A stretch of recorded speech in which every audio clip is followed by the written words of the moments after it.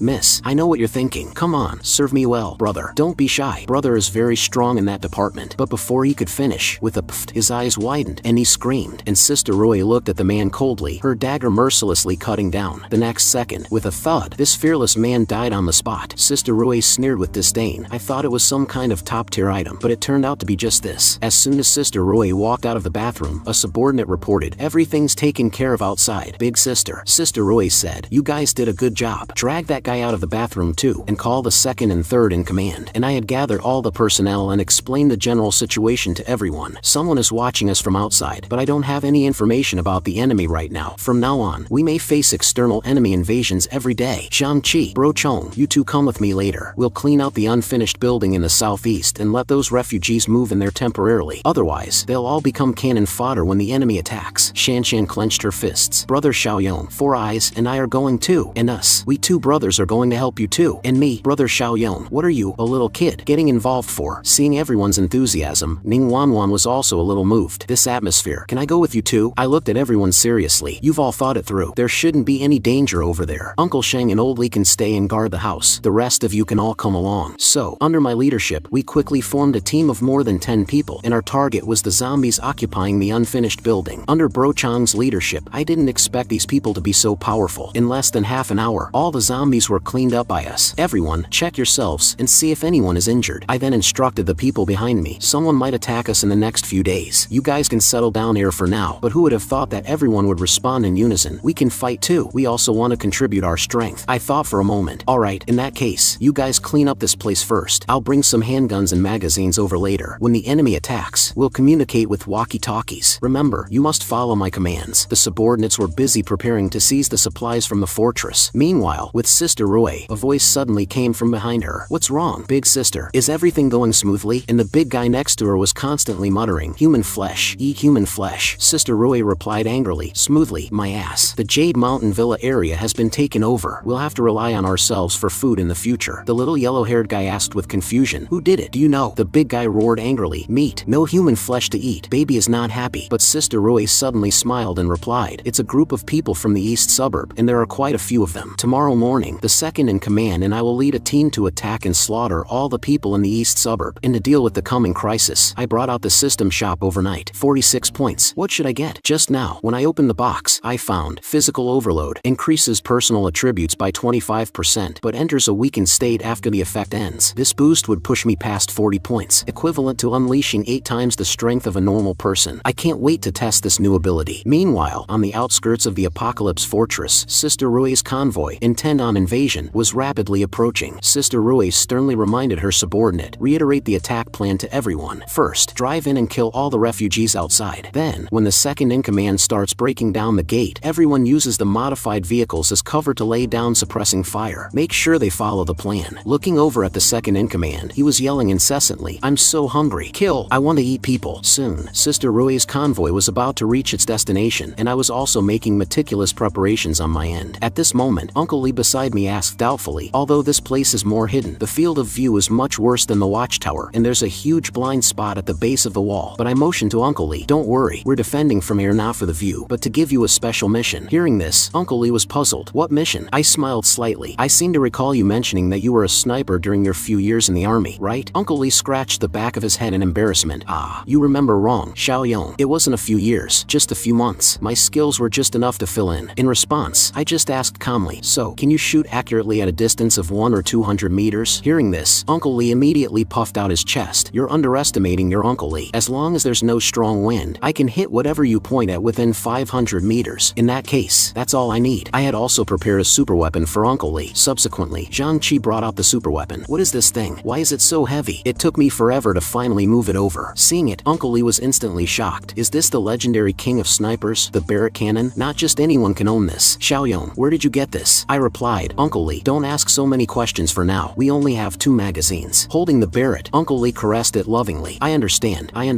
This is the dream of every sniper. Is everyone else in position? Tell everyone that the enemy could appear at any moment. Stay sharp and don't let your guard down." Just then, Shanshan reported from the watchtower, Hello, anomaly detected. An unidentified convoy is rapidly approaching." Roger. "The enemy is here. Everyone get ready." Strange. Where did all those refugees outside the wall go? Were they also slaughtered and eaten? Should we stop and observe? But Sister Rui refused on the spot. "No, we charge straight in. We're already close enough. If they spot us, organizing another attack will be difficult. All units, listen to my command. Charge. Find cover as soon as you reach the wall. Shan also gave the command immediately. The enemy has entered firing range. Open fire. As soon as she finished speaking, everyone's weapons unleashed a dense barrage of fire. Although Sister Rue's vehicles were all modified, they couldn't withstand the carpet-like, intensive shooting. Soon, the driver of the lead vehicle was hit in the chest several times. The car instantly swerved uncontrollably, and even its wheel hub was blown off. A violent explosion erupted on the scene. Seeing this, Sister Rue thought to herself, damn, we've been discovered. How is this possible? At this time, Sister Rue's subordinates were in chaos. Sister Rue, what do we do now? Keep charging. Get to the wall immediately and find cover. In a short time, the convoy reached the base of the wall, which happened to be a firing blind spot. The second in command was the first to get out of the car, grabbing a giant cutting machine without a word. Roar! Kill! I want to eat human flesh. With that, he began cutting into the 50-centimeter thick steel gate. Sparks immediately flew from the door with a sizzle. Shan also discovered the second in command's intention at once. Damn it, some psycho is breaking through the main gate. Everyone, aim for this freak. All units, fire. With that, everyone started firing at the second in command. Sister Rue below also saw this and continuously returned fire at Shan's position. Suppressive fire. Cover the second in command. As the dense bullets came in, Shan's side quickly became passive. Four Eyes was careless and got shot. Seeing this, Zhang Qi quickly dragged him aside. It seems they have a lot of submachine guns too. Their firepower is not much worse than ours. Don't be afraid. Hold on. Their ammunition is limited, but we have plenty. That psycho is still frantically cutting the steel gate. This is bad. If the gate is opened, we'll be in a very passive position. Receiving the news, I just responded calmly. Don't worry, everyone. I have it under control. Then I quietly opened the back door and quickly ran to Uncle Lee's position. Meanwhile, Sister Rue's side had already used up over half of their ammunition, but the steel gate on the second in command's side was not yet cut open. Almost there, almost there. With that, the second in command once again entered a frantic cutting mode as the last millimeter of the steel gate was severed. Not good. The gate is open. Everyone, quickly go and support the gate. We absolutely cannot let them in. But Sister Rue's expression at this moment was abnormal. A bunch of provincials. Let me show you the terror of an evolver. Everyone, hide behind the second in command. Once inside, find cover immediately. As the second in command was about to force the steel gate open, I had also prepared my response. Boldly, get ready. On my command, do you see the strongest guy at the front of the enemy? Boldly replied, I see him. Very well. This big guy is all yours. That guy, the second in command, was incredibly violent, roaring at everyone, I want to eat human flesh. Everyone was stunned by this scene. Was this guy still human? Like a bronze wall, he strode forward into the hail of bullets. The bullets were like a tickle to him. Even slightly larger caliber bullets could barely penetrate about 1 centimeter, but the wounds would soon begin to heal slowly. Seeing this, Uncle Shing exclaimed, this guy can self-heal. Hiding behind him, Sister Rue smiled faintly. A bunch of country bumpkins, scared stiff. Aren't you? This is probably the first time these guys have seen an evolver. Just then, a voice came through Uncle Lee's earpiece. That big idiot has healing abilities. Our small guns can't kill him. Then, have a taste of this. With that, a Barrett bullet shot out. Instantly, with a thwump, the second in command's head exploded, and his massive body crashed to the ground. Sister Rue hadn't even reacted. What's going on? How could this happen? At this moment, Sister Rue was covered in a cold sweat. These people actually got their hands on a weapon of this intensity? How is this possible? But just as Sister Rue and her group were puzzled, I had already circled behind them with an AK and started firing wildly without a word. Seeing this, Sister Rue and her group knew it was bad. There's an enemy behind us. We're surrounded. Subsequently, Sister Rue began to curse on the spot. Damn it. I miscalculated. I underestimated the strength of this group. She quickly organized the remaining men to retreat in a panic, not forgetting to fire back as they retreated. Everyone, retreat to the cars. But the next second, Sister Rue's eyes widened. It's him. The kid from the car across from us before. At this moment, I was holding a gun, pointing it directly at Sister Rue. To save her own life, Sister Rue grabbed a subordinate's shoulder and used him as a human shield without hesitation. She watched her subordinate die without a trace of emotion on her face. I really didn't expect this. This woman's reaction speed was so fast. Could she be an evolver too? But in the moment of my hesitation, Sister Rue threw the subordinate's body at me. Seeing this, I quickly sidestepped to avoid it. This woman is really ruthless. And Sister Rue also took this opportunity to escape into the distance. Seeing this, I thought to myself, damn it, I can't let her escape. And Uncle Lee's Barrett was also ready to fire. Trying to escape? First, ask my Barrett if it agrees. With that, he pulled the trigger without hesitation, but the bullet was slightly off, only hitting Sister Rue's right leg. Instantly, with a thud, Sister Rue fell to the ground in a sorry state, her right leg severed from the thigh. Seeing this, Uncle Lee cursed in his heart. Damn it, I missed. Sister Rue's subordinate immediately grabbed her. Sister Rue quickly urged, drive, let's go. They then drove away in the car. The dense rain of bullets failed to stop the escaping Sister Rue. Damn it, she escaped. What if she comes back for revenge in the future? In response, I appeared very calm. It's okay, they can't escape. I know where their lair is. Just then, the system prompted, Villain's Bane completed. Mission progress. Member confidence has been greatly enhanced. Community rating +2. Immediately after, the system issued a new level 2, Villain's Bane, mission, requirement, attack the enemy stronghold and eliminate the cannibals. Reward, 50 points. Thus, successfully repelling Sister Rue. Everyone was extremely excited. Woohoo, we won. At this point, I began to take a head count. None of our people died, but a few were injured. So, I immediately had the wounded placed in the infirmary, and the enemy corpses were taken to the cold storage for Chinchong to enjoy. Then, I called back all the refugees who were hiding in the unfinished building, because it should be safe for now. This wave brought in a full 76 points. I should go on a spending spree tonight. About an hour later, Sister Rue's car drove back to the cannibal base. She came down with difficulty, supported by 2 underlings. Yellow Hair, who had come to greet them, asked, "What happened? Why are you in such a state?" Hearing this, Sister Rue explained viciously, "Damn it, I was careless. I didn't expect those guys to have heavy weapons. The second in command is also dead." Saying this, she became furious. "Damn it, what are you standing there for? Hurry up and bring me some human flesh." Hearing this, Yellow Hair did not answer, nor did he comply, but instead gave her a playful expression. Furious, Sister Rue pointed at Yellow Hair and cursed, "What are you waiting for? You're not even a match for one of the second in command's toes." Who would have thought? Yellow Hair pointed at Sister Rue's severed leg with disdain. "You smelly bitch, you've fallen so low, and you still dare to speak to me with that attitude." Seeing this, Sister Rue was also stunned on the spot. "Damn it,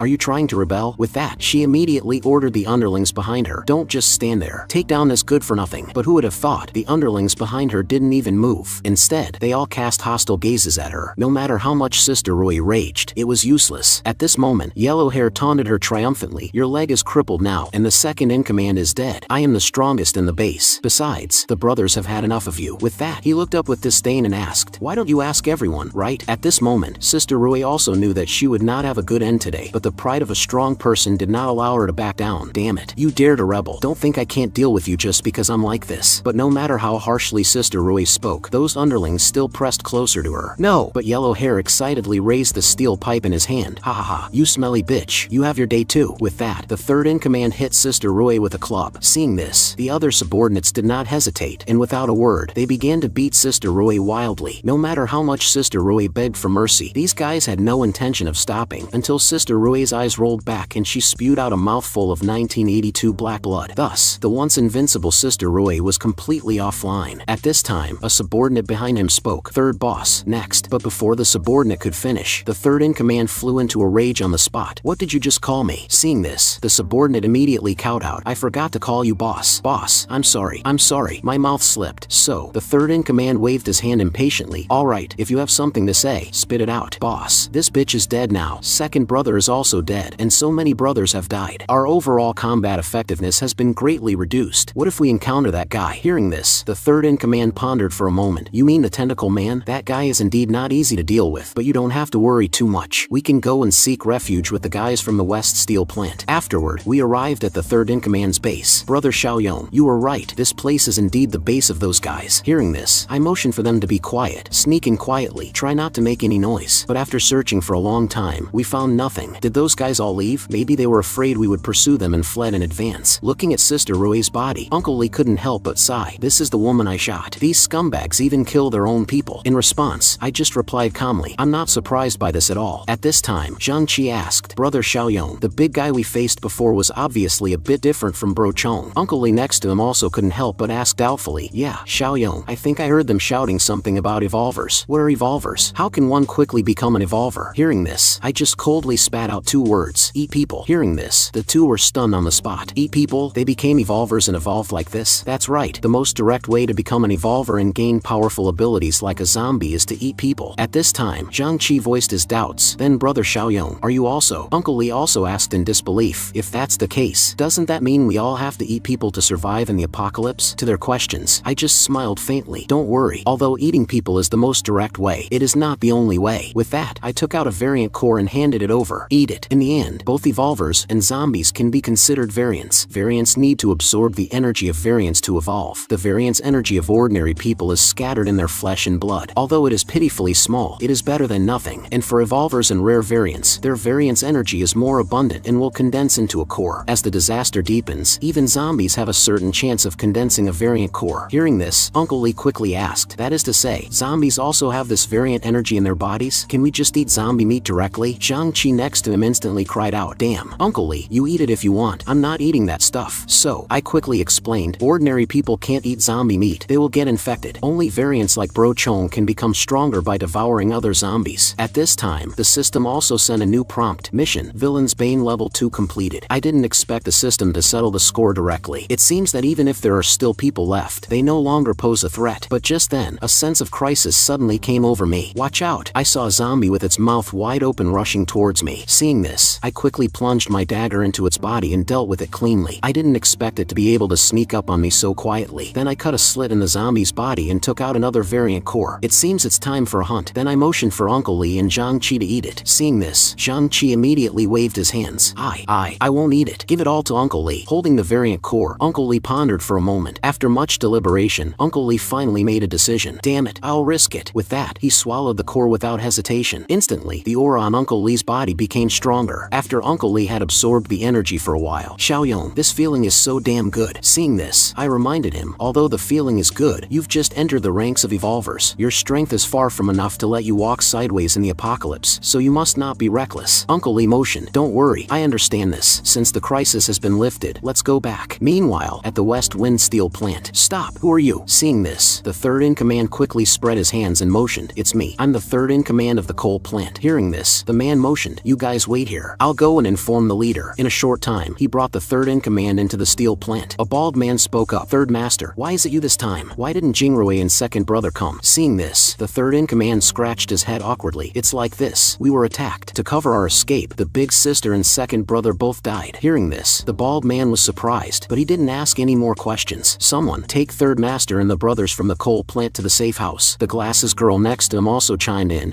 I actually think so too. Afterward, the third in command and the others were arranged into a safe house. At this time, a subordinate raised his doubts. Third brother, I'm sorry, it's boss. I have a bad feeling. Seeing this, the third in command gritted his teeth and asked doubtfully, you're being paranoid. What bad feeling? Spit it out. Boss, look at this safe house. Iron windows and iron doors. It's practically a prison cell. But just then, the door was pushed open and a cold voice said to the few of them, you all, come with me. Afterward, he brought the third in command and the others to the bald man and the glasses girl. At this time, the third in command squinted his eyes and asked, what's wrong, leader? Did something happen? The glasses girl responded coldly. He even laid a hand on his own leader. What kind of end do you think a scumbag like that deserves? Hearing this, the third in command was completely stunned. What do you mean? Brother Dapeng, Sister Ling, there must be some misunderstanding. Hearing this, the glasses girl snapped her fingers. Misunderstanding? Li Cheng, let him die knowing the truth today. It's like this, Sister Ling. I went to the coal plant and saw Li Jingrui dead in the courtyard. Their second in command was nowhere to be found, dead or alive, and there were no signs of a fight in the entire coal plant. So the most reasonable explanation is that they took advantage of Li Jingrui's unfavorable situation, staged a coup, and killed her. Hearing this, the third in command was stunned on the spot. No, it's not like that, and you have no evidence. This is all just your speculation. But the bald man just smiled faintly. What kind of world is this now? Still trying to talk to me about evidence? I'll tell you the truth. If it weren't for Li Jingrui and your second in command's abilities, I would have already wiped you out. Someone, kill them all. Seeing this, the third in command's underling quickly begged for mercy. Spare our lives. We have intelligence to report. Hearing this, the glasses girl hesitated for a moment. Oh, what intelligence? So, the third in command's underling quickly responded. There's a settlement in the east of the city with a lot of people and supplies. Sister Rui and second brother were defeated by them. Don't kill me. I'll take you there. But the glasses girl just continued to ask coldly. So how do they compare to us in terms of strength? About the same. The glasses girl immediately realized that this was indeed a future problem. At this time, the third in command's underling continued to explain. They still don't know the way to become an evolver. In the entire settlement, we didn't see a single evolver. Hearing this, everyone hesitated for a moment. The way to become an evolver? But just then, the bald man spoke up. Since there isn't even a single evolver, then how did you guys lose? The underling explained. They have heavy weapons. Ordinary bullets can't kill the second in command at all, but they took him down with one shot. Very good. Very useful information. As for you guys, someone, kill them all. Leave no one alive. Hearing this, the third in command and his underlings were stunned on the spot. No, we've provided intelligence. Sister Ling, you can't do this. Spare us. Big brother, spare us. But only death awaited the third in command and the others. The bald man spoke up. What should we do? This level of threat must be eliminated as soon as possible. But the glasses girl said, the other side has heavy weapons. It's still a bit too risky to go now. Let's raise our evolution level first. Then it will be safer to wipe them out. Let's send someone to investigate first to make sure they really don't know the way to become an evolver. Meanwhile, I was preparing to exchange for some more supplies. 126 points. What should I get? Sugar, oil, and protein supply crate, 5 points. Black tech supply crate, 50 points. Manual refresh once for 4 points. It was another level 2 black tech supply crate. This luck was really too good. So, I chose to exchange for the sugar, oil, and protein supply crate without hesitation. Congratulations on your successful exchange. 50 points deducted. Current remaining points, 71. Congratulations, you have obtained 500 kilograms of 00 Shops Lotus Root Starch, 200 kilograms of cocoa butter substitute Good Daddy Pie, 150 liters of mixed edible oil. Level 2 black tech supply crate opened. Reward obtained. Physical enhancement potion plus 20. So, I drank the potion without a word. Suddenly, a golden light filled the entire room. But just then, the door knocked. Shanshan came in and immediately reported to me, "Brother Xiaoyong, we've captured a suspicious person." Seeing this, I decided to go and see. It was probably related to the guys from the coal plant. "I'm not your enemy. Go and get your boss." I quickly came over. "Looking for me?" Hearing this, the man smiled and said, "You're the boss here? May I ask your name?" "Jiang Xiaoyong. If you have something to say, just say it." "Oh, it's Brother Yong. Let me introduce myself. My name is Su Axing. I'm a survivor from the West Wind Steel plant." Hearing West Steel, Uncle Song's brow furrowed. "People from West Steel?" Seeing this, I quickly asked, "What's wrong, Uncle Song? Do you know that place?" Hearing this, Uncle Song explained to me, "West Steel is in the southwest of the south suburb. It's the largest steel plant in this area. It seems to have become a settlement like the south suburb coal plant. West Steel is 3 kilometers further than the coal plant." So, I looked at Su Axing with suspicion. "It's so far away. What are you doing here?" Seeing this, Su Axing explained hastily, "The world is in chaos now. We survivors have to stick together. Right, Brother Yong? It's like this. Brother Yong, our boss sent me out to find as many survivors in settlements as possible and to bring them back if possible." But just then, 4 eyes next to him suddenly spoke up. "Brother Xiaoyong, don't listen to his nonsense. He's been sneaking around for several laps. This is a map of our base that they drew." So, I took the map and looked at it. It was quite detailed, but it could fool others. But it couldn't fool my mind's eye. It was just as I had guessed. Su Axing had a hostile expression on his head. So, I directly pulled out my handgun. "Since we're all in the apocalypse, are you trying to treat me like a fool? If you don't tell the truth, I'll blow your brains out right now." Seeing this, Su Axing immediately swallowed a mouthful of saliva. "Brother Yong, it's true. We're just doing this to have a backup plan. You can't be too careful. Right, Brother Yong?" So, I looked at Zhang Qi next to me and asked, "Does he know about Bro Chong?" Zhang Qi replied in a low voice, "No, Bro Chong didn't appear in front of him." So, I immediately waved my hand and made a decision. "Let him go." Uncle Song was suspicious. "Are we just letting him go like this?" Even Su Axing was in disbelief. "Really?" Seeing this, I even handed him the map. "Take this map with you. I said I'd let you go, so I'll let you go." Hearing this, Su Axing immediately kowtowed to me. "Thank you, Brother Xiaoyong." Then, he ran away from the base. Watching him leave, I just smiled.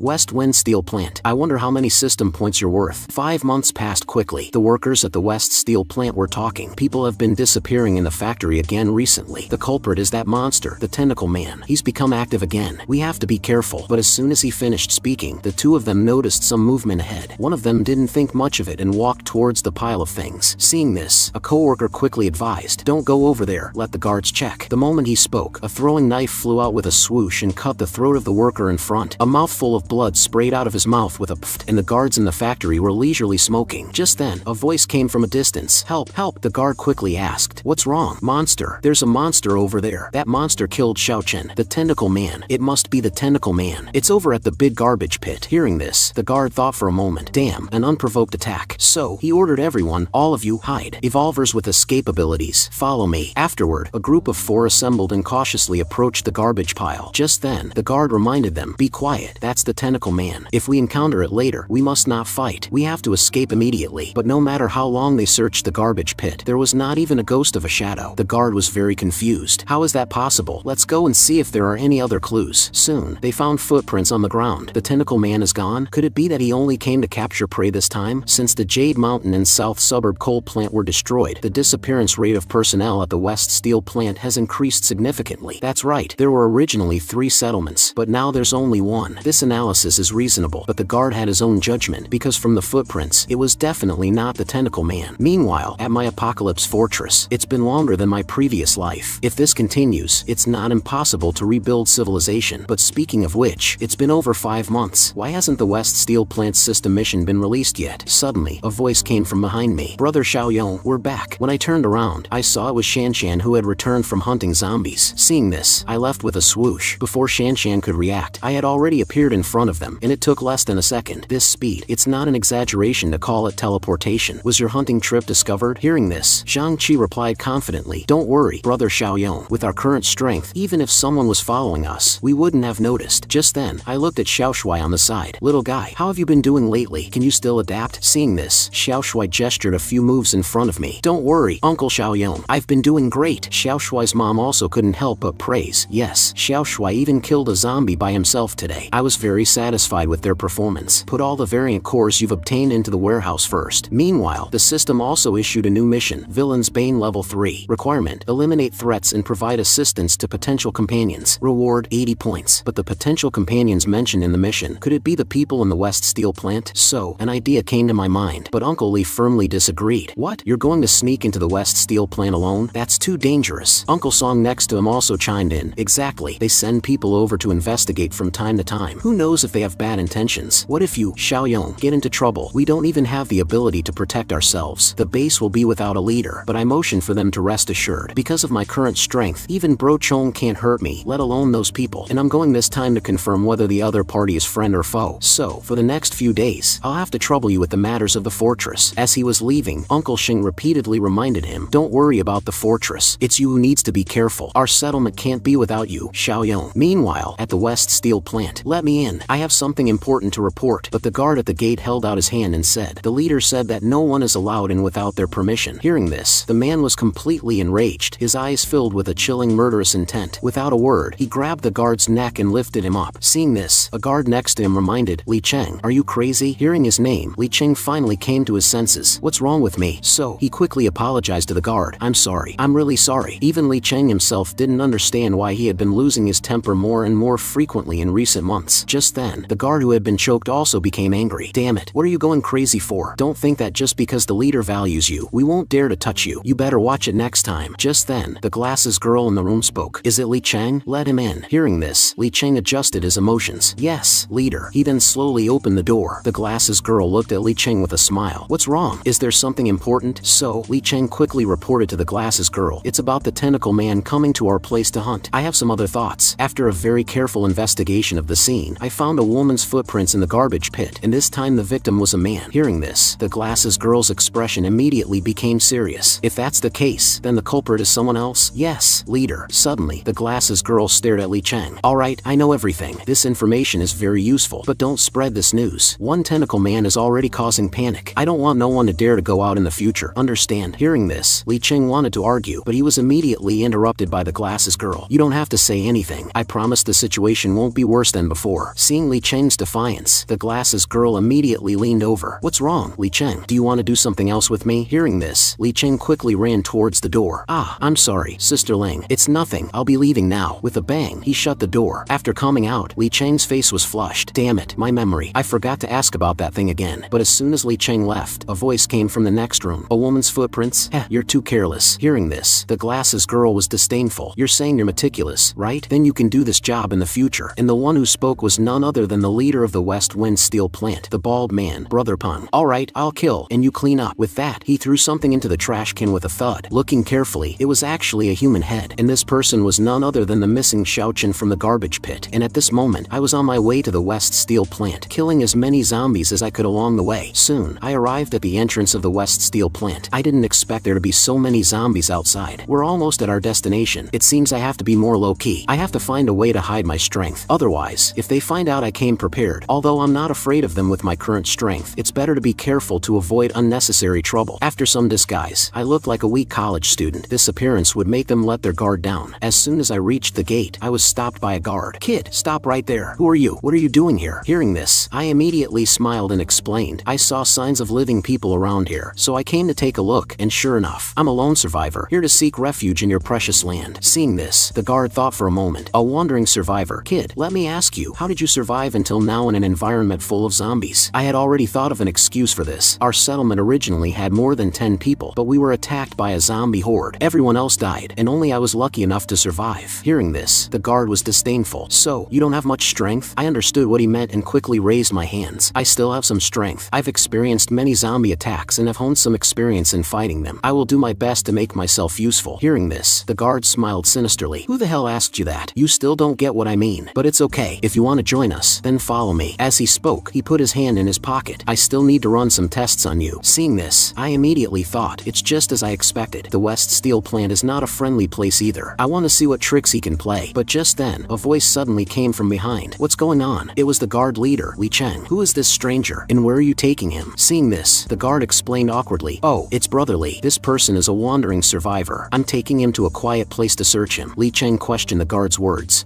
Search him? Do you need to go to a deserted place to search him? You can just search him here." Actually, I knew very well in my heart that this guy was clearly trying to lure me to a deserted place to kill me. It seems that the West Steel plant also relies on eating human flesh to evolve. Just then, Li Cheng looked at me and said, "Hand over all your weapons, and then you can go in." Hearing this, I was immediately confused. Hand over my weapons? How do I know you're not tricking me into killing me? Li Cheng waved his hand in motion. "Don't worry, human hearts are ugly in the apocalypse. It's normal for you to be worried. If you don't hand over your weapons, we won't force you to stay. You can leave now." Seeing this, I pretended to hesitate for a moment. "Alright then, I'll hand over my weapons." Then, Li Cheng searched me again. I didn't expect this guy to have some bottom line. It seems that the people at the West Steel plant are a little different from the people at Jade Mountain and the South Suburb coal plant. Afterward, Li Cheng only found a dagger on me. "You're not bad, kid. You can walk around in the apocalypse with just a dagger. You must be an evolver too, right?" Hearing this, I pretended I didn't know what an evolver was. "Evolver? Maybe. I do feel stronger than before." So, Li Cheng waved his hand at me. "Come with me. The West Steel plant has a rule that new evolvers have to report to the leader." Soon, I was taken to a dim room. "You can wait in the reception room first." It was more like a reinforced prison than a reception room. In a short time, the bald man walked in. "Sorry to keep you waiting. May I ask your name?" Hearing this, I lied and said my name was Jiang Yi, a wandering survivor. Hearing my name, the bald man said, "Oh, I heard from my men that you're an evolver too, right?" And I said, "That's what he said." I'm not sure myself, but the next second, a throwing axe was thrown at me, and it reached me in the blink of an eye. Fortunately, my reaction speed was extremely fast now, so I easily dodged the attack, and the bald man watched as the throwing axe missed its target. "Kid, you're pretty fast." And I thought to myself, he's making a move so soon. No, this should be a test. So, I pretended to be scared and pointed at the throwing axe. "What are you doing? That's dangerous, don't you know?" But the bald man grinned.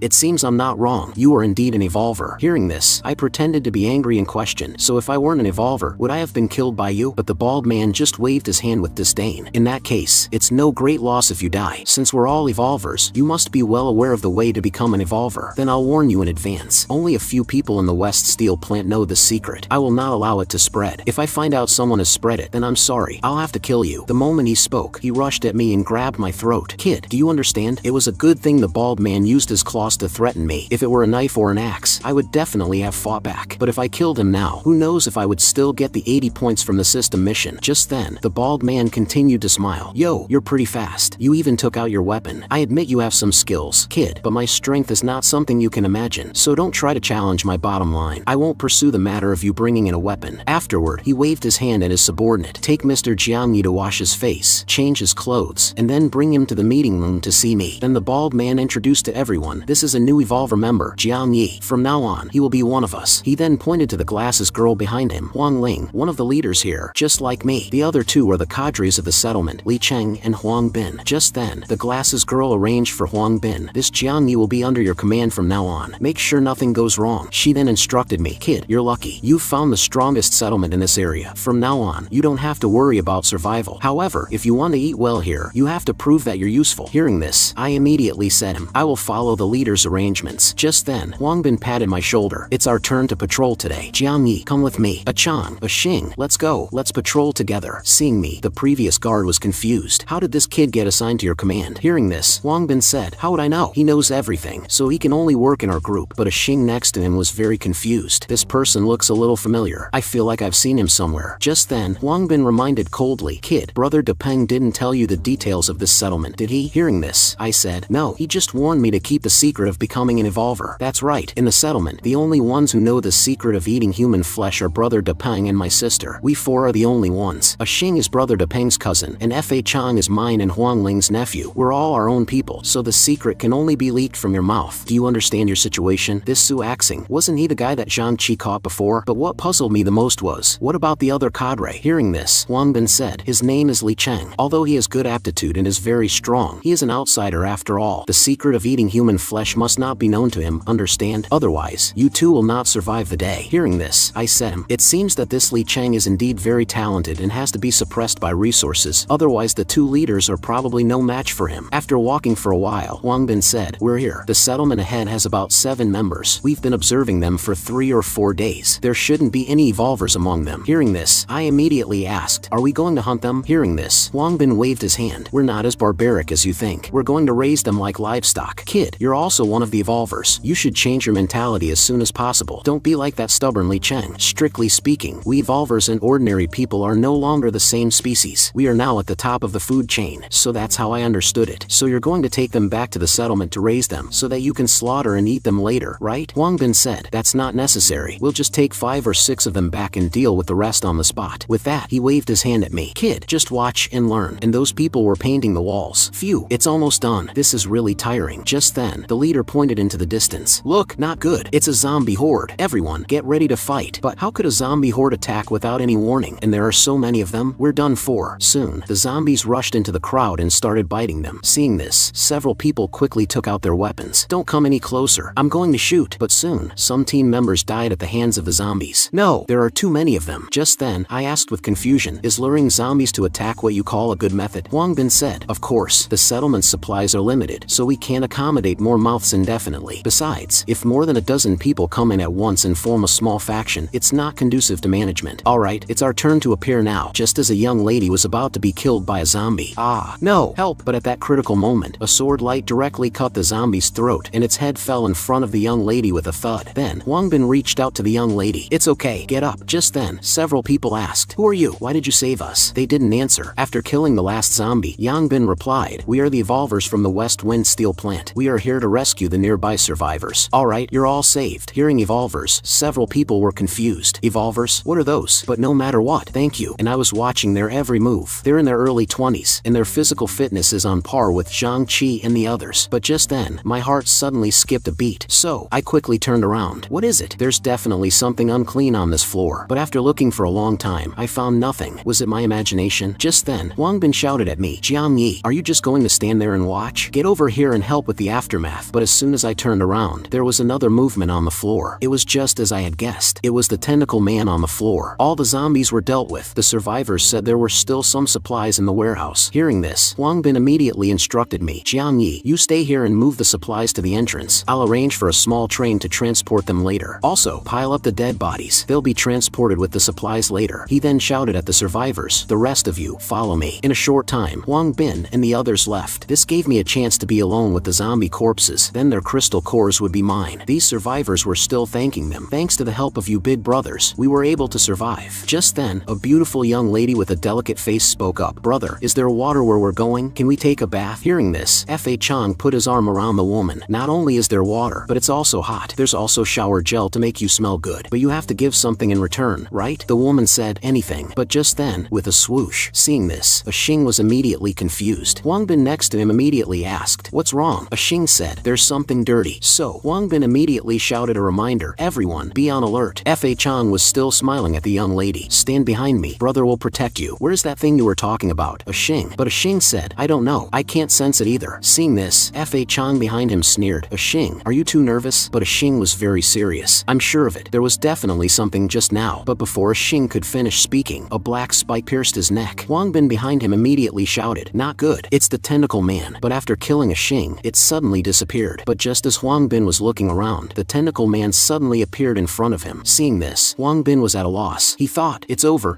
and I was still looking for crystal cores on the zombies. I didn't expect to be so lucky. I actually found 2 variant cores in these few zombies. But just then, I heard a voice calling for help from a distance. So, I decided to go and see what was going on. At this moment, Huang Bin was already tied up by the tentacle man. No matter how much he struggled, it was useless. He could only wait for death and despair. The young lady next to him was so scared her jaw dropped. We're all going to die now. Even Fa Chang was so scared he swallowed a mouthful of saliva because the tentacle man was not something he could handle. Who would have thought that the next second, the tentacle man would look at Fa Chang? He was so scared that he stumbled a few steps. No way, why me? To save his own life, Fa Chang couldn't care less. He grabbed the young lady's arm and threw her at the tentacle man. Better you than me. Soon, the young lady was tied up by the tentacle man, constantly shouting, you bastard, how could you do this to me? But as the tentacles on her body tightened, all that awaited the young lady was death. Then, with a thwack, the young lady did not die, but sat on the ground. The young lady sat on the ground in disbelief. I'm not dead. I'm still alive. Thank you. I didn't answer, but looked at everyone calmly. Is this the tentacle man you were talking about? He doesn't seem as powerful as you said. But Fa Chang pointed at the tentacle man and said, it's not this one. It's the tentacle man's son. Son is what we call him, because the tentacle man often mumbles son, and he can transform ordinary zombies into monsters with similar characteristics to himself. We call these transformed monsters tentacle man's sons. But at this moment, Fa Chang was also very confused. confused. The tentacle man's son was a powerful monster that even the leader couldn't face. This kid, Jiang Yi, would definitely not be his opponent. No, I have to escape. So, he turned and fled into the distance. Jiang Yi, you hold him off first. I'll go back and get reinforcements now. Seeing this, the others also did not hesitate and ran away with their legs bent. At this moment, only I and the tentacle man's son were left on the field. This guy wants to sell me out to buy himself some time to escape. It's just that this seemingly powerful tentacle man is just an ordinary zombie to me now. Soon, the tentacles had me tightly bound. Seeing this, I just glanced at him calmly. The tentacle man's son?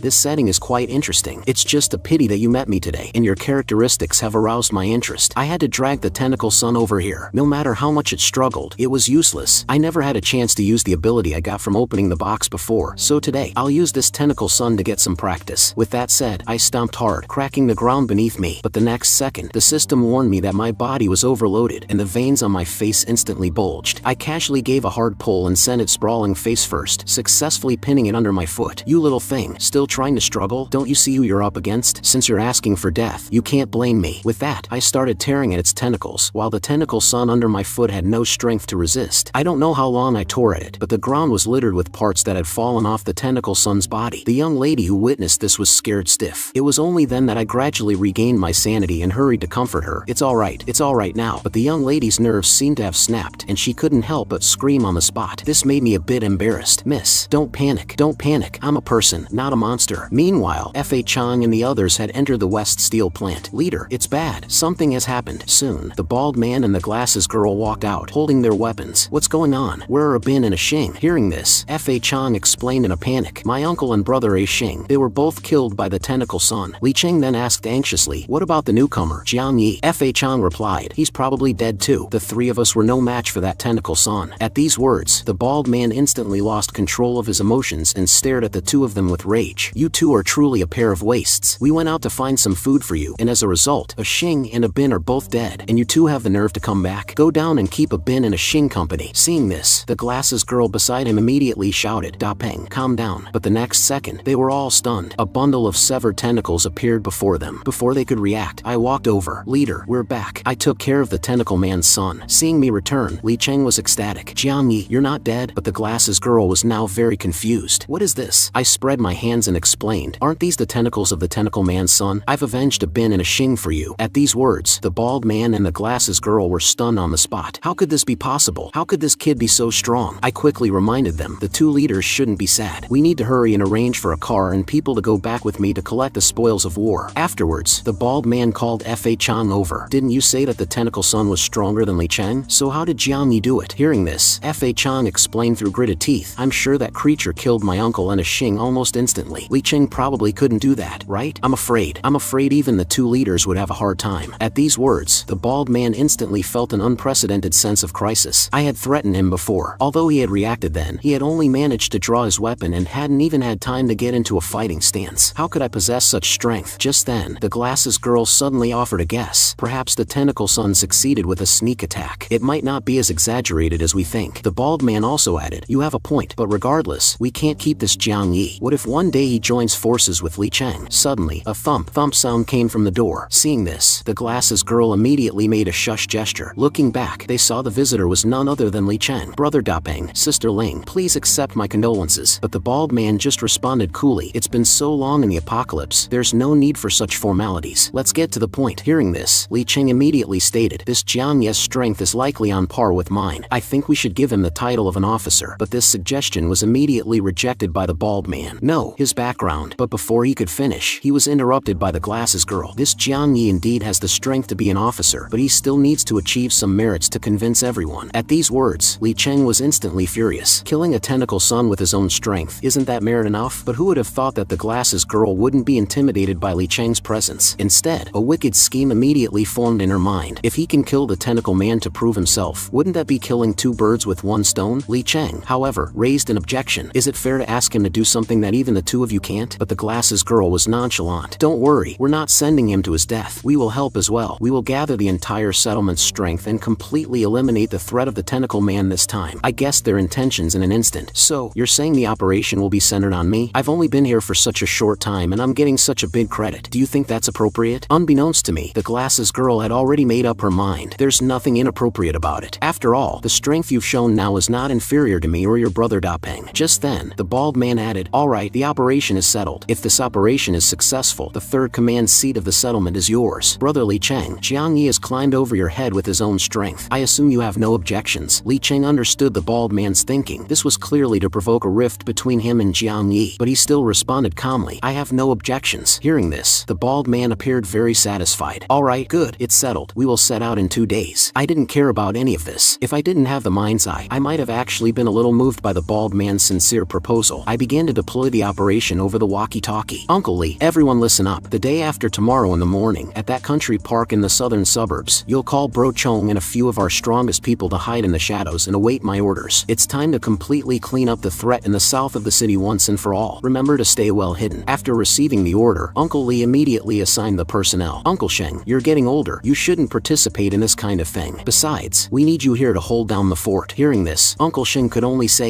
then you guys, Old Li, be careful as well. This operation is very dangerous. Zhang Qi, Xiao Kai, Shanshan, Zishuan, Lu Chao, Chen Jia, Yu Fu, plus Bro Chong. These people will go with me. The rest will stay and guard the base. Just then, Xiao Shuai, who was on the side, couldn't sit still any longer. And me, I want to participate in this operation too. Hearing this, Xiao Shuai's mom quickly intervened to stop him. War is for adults. You're a child. Don't get mixed up in it. Xiao Shuai, however, disagreed. I'm not a child anymore. I'm a man. Hearing these words, Uncle Song immediately started laughing. Don't worry, Xiao Shuai's mom. Xiao Shuai's strength right now isn't weak, even among the core of the team, let alone against zombies. It's not a bad thing for him to experience these things early. I'll pay more attention and protect him. Soon, it was time to hunt the tentacle man, and the bald man arrived on time with his team. This is the place. I asked, how do we lure him out? The bald man signaled, no rush. We have our ways. I immediately became alert and observed my surroundings. Soon, I noticed some unusual movement. So, I looked up towards the top of the building. That must be where Uncle Li and the others were hiding. It was just as I expected. Uncle Li was using binoculars to monitor every move on the field. I had also specifically instructed them not to get too close to the country park before we moved on the bald man's group, and to set up their ropes in advance. Once the fight started, Uncle Li and his team could cut in from the side. What I hadn't expected was that the bald man's method was actually a young boy. They used the boy as bait to lure out the tentacle man. Go into the park. Hearing this, the little boy was full of confusion. Didn't you say you wanted us to carry the spoils? Seeing this, Li Cheng was also very confused. Sister Ling, what's going on? But the glasses girl just responded with a look of disdain. The tentacle man keeps calling for his son, right? So this time, we'll give him a son. Don't worry, as soon as the tentacle man makes a move, we'll take him down immediately. This kid won't get hurt. But the little boy waved his hand in refusal. I'm not going. I don't want to be bait. The next second, the bald man walked over and lifted the boy up. Less nonsense. If you dawdle any longer, I'll kill you right now. With that, he threw the little boy out. Up on the building, Uncle Li saw this happen and immediately gave the order. We have a situation. Prepare for action. As soon as the words were spoken, the team started climbing down the pre-laid ropes. The little boy who had been thrown out could only shout for help in despair. But the next second, a strange cry came from within the park. Son, son. Before the little boy could react, the tentacle man suddenly appeared behind him. But what greatly surprised me was that this tentacle man bore a striking resemblance to someone from before. Just then, Li Cheng also shouted a reminder. Alright, the tentacle man has taken the bait. Everyone get ready to move. But who would have thought that the glasses girl would grab his arm? Didn't we agree on this beforehand? You can't steal Jiang Ye's credit. Are you going back on your word, Li Cheng? Seeing this, I just smiled faintly. I see. The moment the tentacle man smashed through the ground, I immediately shot towards the little boy. Just as the tentacle man grabbed the boy, I got there a step ahead, grabbed the boy's collar, and threw him in Li Cheng's direction. Li Cheng caught the little boy in time, but because I was careless, my glasses were knocked off by the tentacle man, and I was grabbed by his tentacles. He kept roaring at me, son, son, give me back my son. But I remained calm. After looking closely for a few moments, however, I was very surprised. How can it be you? Just then, Li Cheng shouted a reminder from behind me. Jiang Yi, hold on, he said, preparing to come and rescue me. But the next second, he was subdued on the spot by the bald man and the glasses girl. Seeing this, Li Cheng immediately demanded, what are you doing? If you don't make a move now, Jiang Yi will certainly die. Who would have thought the glasses girl would still be full of disdain? It's for the best if he dies. I thought this Jiang Yi had some strength, that he would at least fight the tentacle man to a stalemate. Turns out he's just another idiot to be slaughtered. It was only then that Li Cheng realized, so you never had good intentions from the very beginning. But why would you do this? But before the bald man and the glasses girl could answer, I answered for them. Li Cheng, I'll tell you why. It's because I know their secret of cannibalism. Hearing the word cannibalism, Li Cheng was shocked. What? Cannibalism? But just as Li Cheng was bewildered, a dense spray of bullets shot towards the bald man's feet. Not good. A sneak attack. There are enemies. The ones who opened fire were Uncle Li and his team, who had arrived just in time. At the same time, they also spotted me trapped by the tentacle man and rushed towards him without a moment's moment's hesitation, Xiao Shui directly grabbed a Molotov cocktail. Uncle Xiaoyong, we're here to help you. With that, he threw it at the tentacle man without hesitation, but the tentacle man just waved his tentacles lightly, splitting the Molotov cocktail in two on the spot. But at that moment, the tentacle man's eyes suddenly became very dull. He stared intently at Xiao Shui before him, endlessly mumbling, "Son, son, my son." I immediately understood. Wasn't this a classic father-son showdown? Well, things were about to get interesting. Seeing me trapped, Xiao Shui exclaimed, "Holy crap, this beast is so damn strong." At these words, the tentacle man roared, "You little brat." No swearing. The others who heard this were also baffled, but they still managed to call out a warning. "Be careful. This thing is no ordinary zombie." Just as they spoke, Bro Chong charged forward in a burst of speed. The tentacle man didn't stay idle either, as the tentacles on his body shot out with a whoosh. Fortunately, Bro Chong managed to dodge them all with his speed. Meanwhile, the glasses girl and the bald man in the distance were also bewildered. How did another variant appear? But when the glasses girl looked back, she exclaimed, "A variant is actually fighting alongside a living person? This is clearly not scientific." At that moment, Bro Chong had been firmly ensnared by the tentacles, but with a mere gurgle from his throat, he instantly tore the tentacles on his body to shreds. The next second, however, another sharp spike shot towards him. Bro Chong quickly blocked the attack with both hands, but it was clear he was struggling. The tentacle man didn't press the attack, instead just standing there, watching quietly. Seeing this, I smiled. "Bro Chong, you've met your match this time." The bald man in the distance was a bit baffled. "That kid, Jiang Yi, he's still in the mood to joke? Who would have guessed that in the next second I would easily tear away the tentacles binding me?" Just then, Fa Chang seemed to recall something. That kid just now called him Uncle Yong. I remember a Xing once said that the leader of the settlement in the Tea City is named Jiang Xiaoyong. Yes, that's it, Jiang Xiaoyong. Damn it, this kid has been playing us for fools. The glasses girl was now seething with anger. So these people must be the main fighting force of that settlement. And those guys over there, the strongest among them is on par with Li Cheng at best, but their equipment is formidable. The most troublesome ones are Jiang Yi, no, Jiang Xiaoyong, and that variant who is as strong as the tentacle man. We have almost no chance of winning against them. Even if we barely win, it will be a Pyrrhic victory. Depeng, you go hold off those people. The rest of you, cover me. Hearing the order, Depeng charged forward with his axe, instantly hurling it through the air. It was like a meteorite falling from the sky, creating a violent storm of energy that shattered the surrounding giant trees, snapping them in half. Seeing this, Uncle Lee thought grimly, "Damn it, they're obviously trying to stir things up. What are they planning?" It turned out the glasses girl's target was Xiao Shui. The boy hadn't realized the danger yet, but Four Eyes immediately rushed forward, shielding Xiao Shui with his own body. The glasses girl kicked him squarely in the head, sending Four Eyes flying. Now, Xiao Shui was like a lamb to the slaughter, easily snatched up by the glasses girl. Shan Shan, who was behind them, didn't dare to make a move. Xiao Shui struggled, shouting, "You won't get away with taking me as a hostage." But the glasses girl just smiled faintly. Well, the little brat has some fight in him. Too bad it's nothing in my eyes. With that, she punched Xiao Shui in the face. Seeing this, the tentacle man roared, about to rush forward to save his son, but Bro Chong held him back, pinning his neck. Just as Bro Chong was about to snap it, I quickly signaled for him to let go. "Let him go. Let him do as he pleases." Bro Chong looked at me, puzzled. "Let him go?" I pointed at the tentacle man and explained, "He's about to go all out. Interfering with him right now would not be a wise choice." Clearly, the glasses girl hadn't grasped the situation. "If you don't want this little brat's head separated from his body, drop your weapons for me, now." Uncle Lee shouted, "Let Xiao Shui go. I'll be your hostage in exchange." But the glasses girl only smiled wickedly. "Seeing how anxious you all are, I know I've grabbed the right person. In exchange? Impossible." Old Lee was like an ant on a hot pan. If anything happened to Xiao Shui, how could he face his mother? Seeing their panic, the glasses girl grew even more arrogant. "Everyone, put your weapons on the ground, then back up 100 meters. Old Lee could only signal for everyone to comply, and then have that monster that came with you deal with the tentacle man. But before she could finish, the tentacle man's appendage shot out with a whoosh, pressing against her forehead in an instant. The glasses girl hesitated for only a moment before decisively letting go of Xiao Shui, dodging the attack with a burst of speed. Unfortunately for Fa Chang and his men, they were caught in the crossfire and sliced in half at the chest by the tentacle man's attack. "Ah Chang!" the bald man screamed. By now, the glasses girl had retreated to a safe distance. Damn it, what's happening? Weren't they holding back the tentacle man? But when she looked closer, she saw Jiang Xiaoyong was just watching the show with interest, and Bro Chong even gave her a playful wave. Damn it, they played me. The tentacle man seized the opportunity, his tentacle wrapping around Xiao Shui's right leg. Seeing this, Old Lee was about to rush to the rescue, but I quickly motioned for him to stop. Shui isn't in danger. We can just watch from the sidelines. Old Lee could hardly believe his ears. Really not in danger? He's been captured by the tentacle man. But what the tentacle man did next left Old Lee completely stunned. The tentacle man actually smiled. "Son, Shui,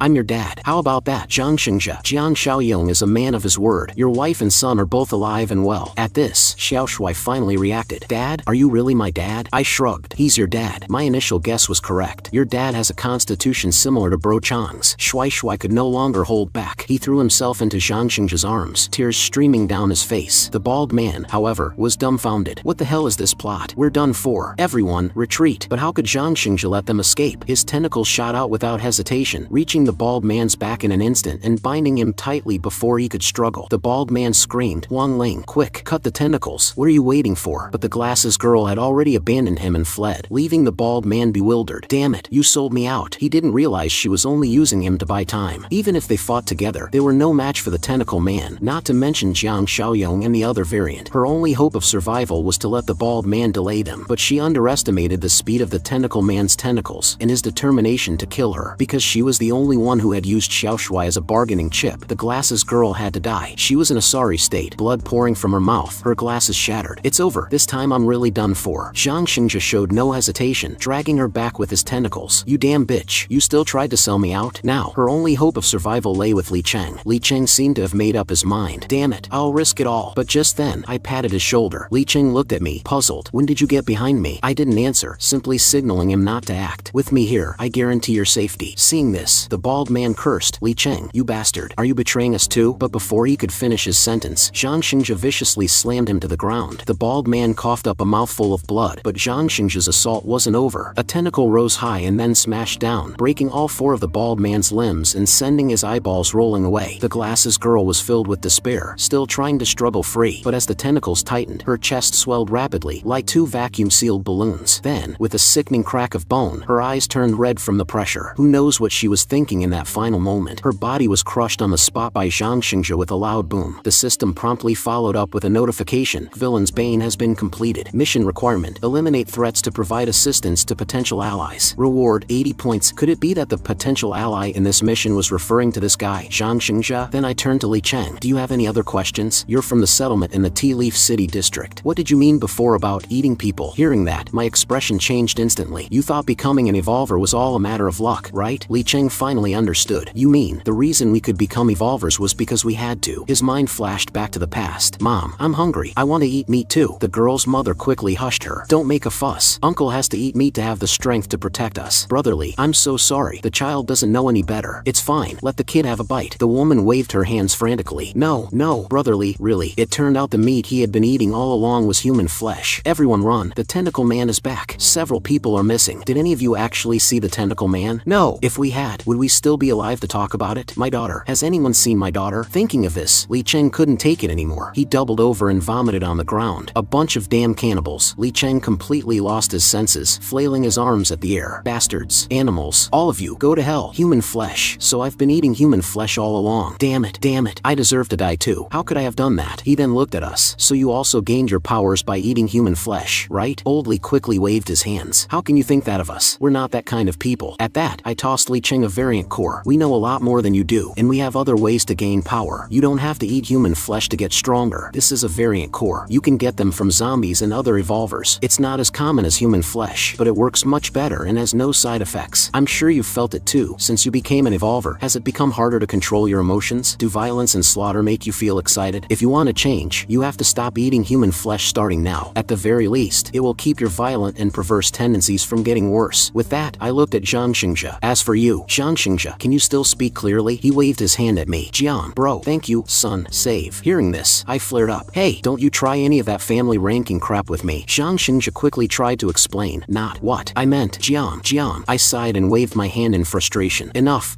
I get what you mean. This guy was just like Bro Chong. The mutation had damaged his speech center, but his mind was still clear. But you look really terrifying right now. Taking you back to the settlement seems a little. Hearing this, Zhang Xingjia actually smiled. Though he stuttered terribly, he managed to convey that it wasn't necessary. He was fine staying outside. As long as he knew his son was safe, his heart was at ease. At this, Zhang Xingjia gave me a thumbs up. Jiang, smart, big smart. I was completely baffled. What big smart? It's just called being smart. Then, I smiled and turned to Li Cheng. Now that the threat here has been completely eliminated, you'll probably have to lead the remaining people from the West Steel plant. Li Cheng firmly refused. I'm an evolver who has eaten human flesh. It wouldn't be safe for anyone if I were the leader. What Li Cheng said made sense. I thought for a moment. How about this, Uncle Li? You go be the temporary leader at the West Steel plant. Li Cheng, you can come back with me to Tea Leaf City. And Brother Li, from now on, I'll be the one to watch over the demon in your heart. Meanwhile, on the border of the neighboring S city, a group of people were fleeing from zombies. Let's go. leave him. He's a lost cause, they shouted, only able to watch from a distance. These zombies were different from the others, having evolved into a completely new state. The abandoned man could only await his death in despair. After a series of screams, he was reduced to a pile of dry bones. But strangely, the bones on the ground suddenly stirred, and in their place rose a brand new zombie. Among the few survivors, a woman with yellow hair couldn't run anymore. Her boyfriend urged her on. You have to run, even if you can't. If they catch up, we'll be torn to shreds. Just then, a companion gestured for them to be quiet. Listen carefully. A faint rustling sound reached them. It sounds like wind. It really is the wind. That means we're about to reach the edge of the jungle. But as they celebrated, a crunching sound came from behind. Those things have caught up. No time to waste. Run, he shouted, encouraging his girlfriend as they ran. Victory is in sight. We can't die here. After running for half an hour, they finally saw a light in the distance. They were about to leave the jungle. The girl shouted in excitement. We made it. We made it. We're finally safe. Little did she know that her shout would be her undoing. A green vine suddenly appeared overhead. The next second, with a whoosh, the vine wrapped tightly around her neck. It was a mutated plant. It hoisted her high into the air, and with a sickening crack, a spray of red mist erupted from her body. She was dead. Only the lower half of her body fell to the ground. Her short-haired boyfriend stared in shock, tears streaming down his face. Xiaotong, my Xiaotong, get a grip. A companion warned him as the plant-based zombies closed in. Gurgling, he slapped the grieving boyfriend. Xiaotong is dead. If you don't want to join her, then calm the hell down. Soon, the four of them managed to escape the jungle. The plant-based zombies behind them stopped at the edge, gurgling as if in conversation, before one stepped across the line separating the jungle from the city. Dozens of them followed. Meanwhile, the four survivors arrived at a park. I've been here before with my friends. This is M-City's suburban park. It looks like we've made it to M-City, but it's strange. There's no one here. It feels completely abandoned. You're right. With what happened in our S-City, it makes sense that the neighboring M-City would be evacuated. Just then, the short-haired man pointed ahead. Look, what's that? They followed his gaze. Must be a survivor. Looks like some of the others who fled made it out too. They waved towards the figure. Hey, friend, do you know where the evacuation point is? The figure was none other than Zhang Xingzhe, the tentacle man, out for a stroll. When the survivors saw his appearance, they froze in terror. Not good. It's one of the plant-based ones. They turned and fled without a second thought. But Zhang Xingzhe didn't even move, his gaze fixed on the direction of the jungle. The survivors soon ran out of breath. Looking back, they saw Zhang Xingzhe hadn't followed. This is so damn weird. There are plant-based things in the jungle and in the city too. A terrible premonition crept into their minds. Could it be the world outside the jungle has fallen too? But why haven't they spread out from the jungle? Just then, the crunching sound returned. The plant-based zombies from the jungle had caught up, and soon the four were surrounded. Their numbers were growing. The short-haired man collapsed in despair. It's over. It's over. We never should have run. If we had just hidden in the jungle, we could have survived for a few more months, and Xiaotong would still be with me. As a plant-based zombie charged at him, he pressed a dagger to his own throat. I don't want to be torn apart by these monsters. I don't want to die like that. But the next second, with a whoosh, Zhang Xingzhe's tentacle shot out, cleanly decapitating the plant-based zombie. He walked right up to the four survivors, his face an emotionless mask. Meanwhile, at the Apocalypse Fortress, the wind was quite strong today. Utopia mission is still in progress. Establish branch mission completed. Reward 80 points. Current points 231. How am I supposed to spend so many points? Right, let's see if there's any new stock. Armed Deterrence Supply Crate 20 points. Ability Awakening Supply Crate 100 points. Black Tech Supply Crate 50 points. I didn't expect a level 3 crate. The last level 2 crate gave me physical overload. Let's see what this level 3 one has. Level 2 Armed Deterrence Supply Crate Exchange successful. Obtained 1 Armored Jeep. Level 3 Ability Awakening Supply Crate Exchange successful. Obtained 1 Level 1 Enslavement Mark. Mark an enemy with the enslavement mark, making them the user's servant. Maximum number of slaves 1. Level 2 Black Tech Supply Crate Exchange successful. Obtained plus 30 Physical Enhancement Potion. It's a pity I can only enslave one. Bro Chong, Zhang Xingzhe, and Li Cheng are all stable right now. I'll watch them for a while longer. Just then, the system issued a new mission. Weed removal. Have any settlement independently resist an invasion once and eliminate the threat posed by the weeds. Reward 100 points. Seeing this, I was completely baffled. Weed removal and eliminate the threat from weeds? Does it want me to go help weed a field? But as I stood there puzzled, the walkie-talkie behind me crackled. Brother Xiaoyong, can you hear me? There's a situation with Shui Shui's dad. Zhang Xingzhe had dragged the plant-based zombie back, and a crowd had already gathered. Isn't that the tentacle man? I heard he's with our leader Jian. What's that thing he's dragging? Just then, a voice called out from behind Zhang Xingzhe. Soon, Uncle Li, Xiao Shui's mom, and others emerged. Husband, you're back. We all missed you so much. But Zhang Xingzhe's language system hadn't recovered. He stuttered, son, and my wife. Shui's mom was crying in Zhang Xingzhe's arms like a child. Our family is finally reunited. I bent down to examine the plant-based zombie on the ground. I had never seen one in my previous life. Zhang Xingzhe tried to explain. Big jungle, side jungle, meat and veggie stew. I was completely lost. The surviving short-haired man stepped stepped in. Big brother, let me explain. We all escaped from S City. It's completely covered by a jungle now, and many people have mutated into these plant-based beings. Hearing this, my mind started racing. Plant-based beings, the man continued. But big brother, from the looks of it, your M City isn't very safe either. You're right, I replied. You must have seen on your way here that most people have turned into zombies. Uncle Shen, there's an armored jeep behind the collapsed wall on the street east of the base. Please arrange for someone to bring it back immediately. The rest of you, come with me to the border between the two cities. We soon arrived at the edge of M City. As expected, the ground was covered in vines, and they had grown much taller since the survivors' arrival. One of them suggested we turn back, but I made a decision on the spot. We're going into the jungle. The survivor was stunned. Big brother, what are you saying? The jungle is incredibly dangerous. Why else would we have fought so hard to escape? You might as well just kill us. But I had my own plans. If we just let it be, the West Steel plant would likely be swallowed by the vines before long, disrupting both our lives and production. But before that, there was something more important to do. I glanced at Shanshan and Zhangqi. Your current strength is still a bit lacking. To handle the more difficult situations ahead, you need to be able to face crises on your own. Go get Old Lee and the people from the West Steel plant. We're going to do some intensive hunting for the next few days. The reason I made this decision before entering the jungle was to prepare them for a time when I might not be around, so that Uncle Lee, Zhangqi, and the others could handle sudden crises by themselves. The fastest way to boost their strength was to use the rare cores found inside zombies to quickly power up the entire team. With the addition of long-range heavy fire support, they would be able to handle any unexpected situations with ease. This would free me up to do more. Soon, we had collected a good number of zombie cores. Meanwhile, on the other side of the city, zombies.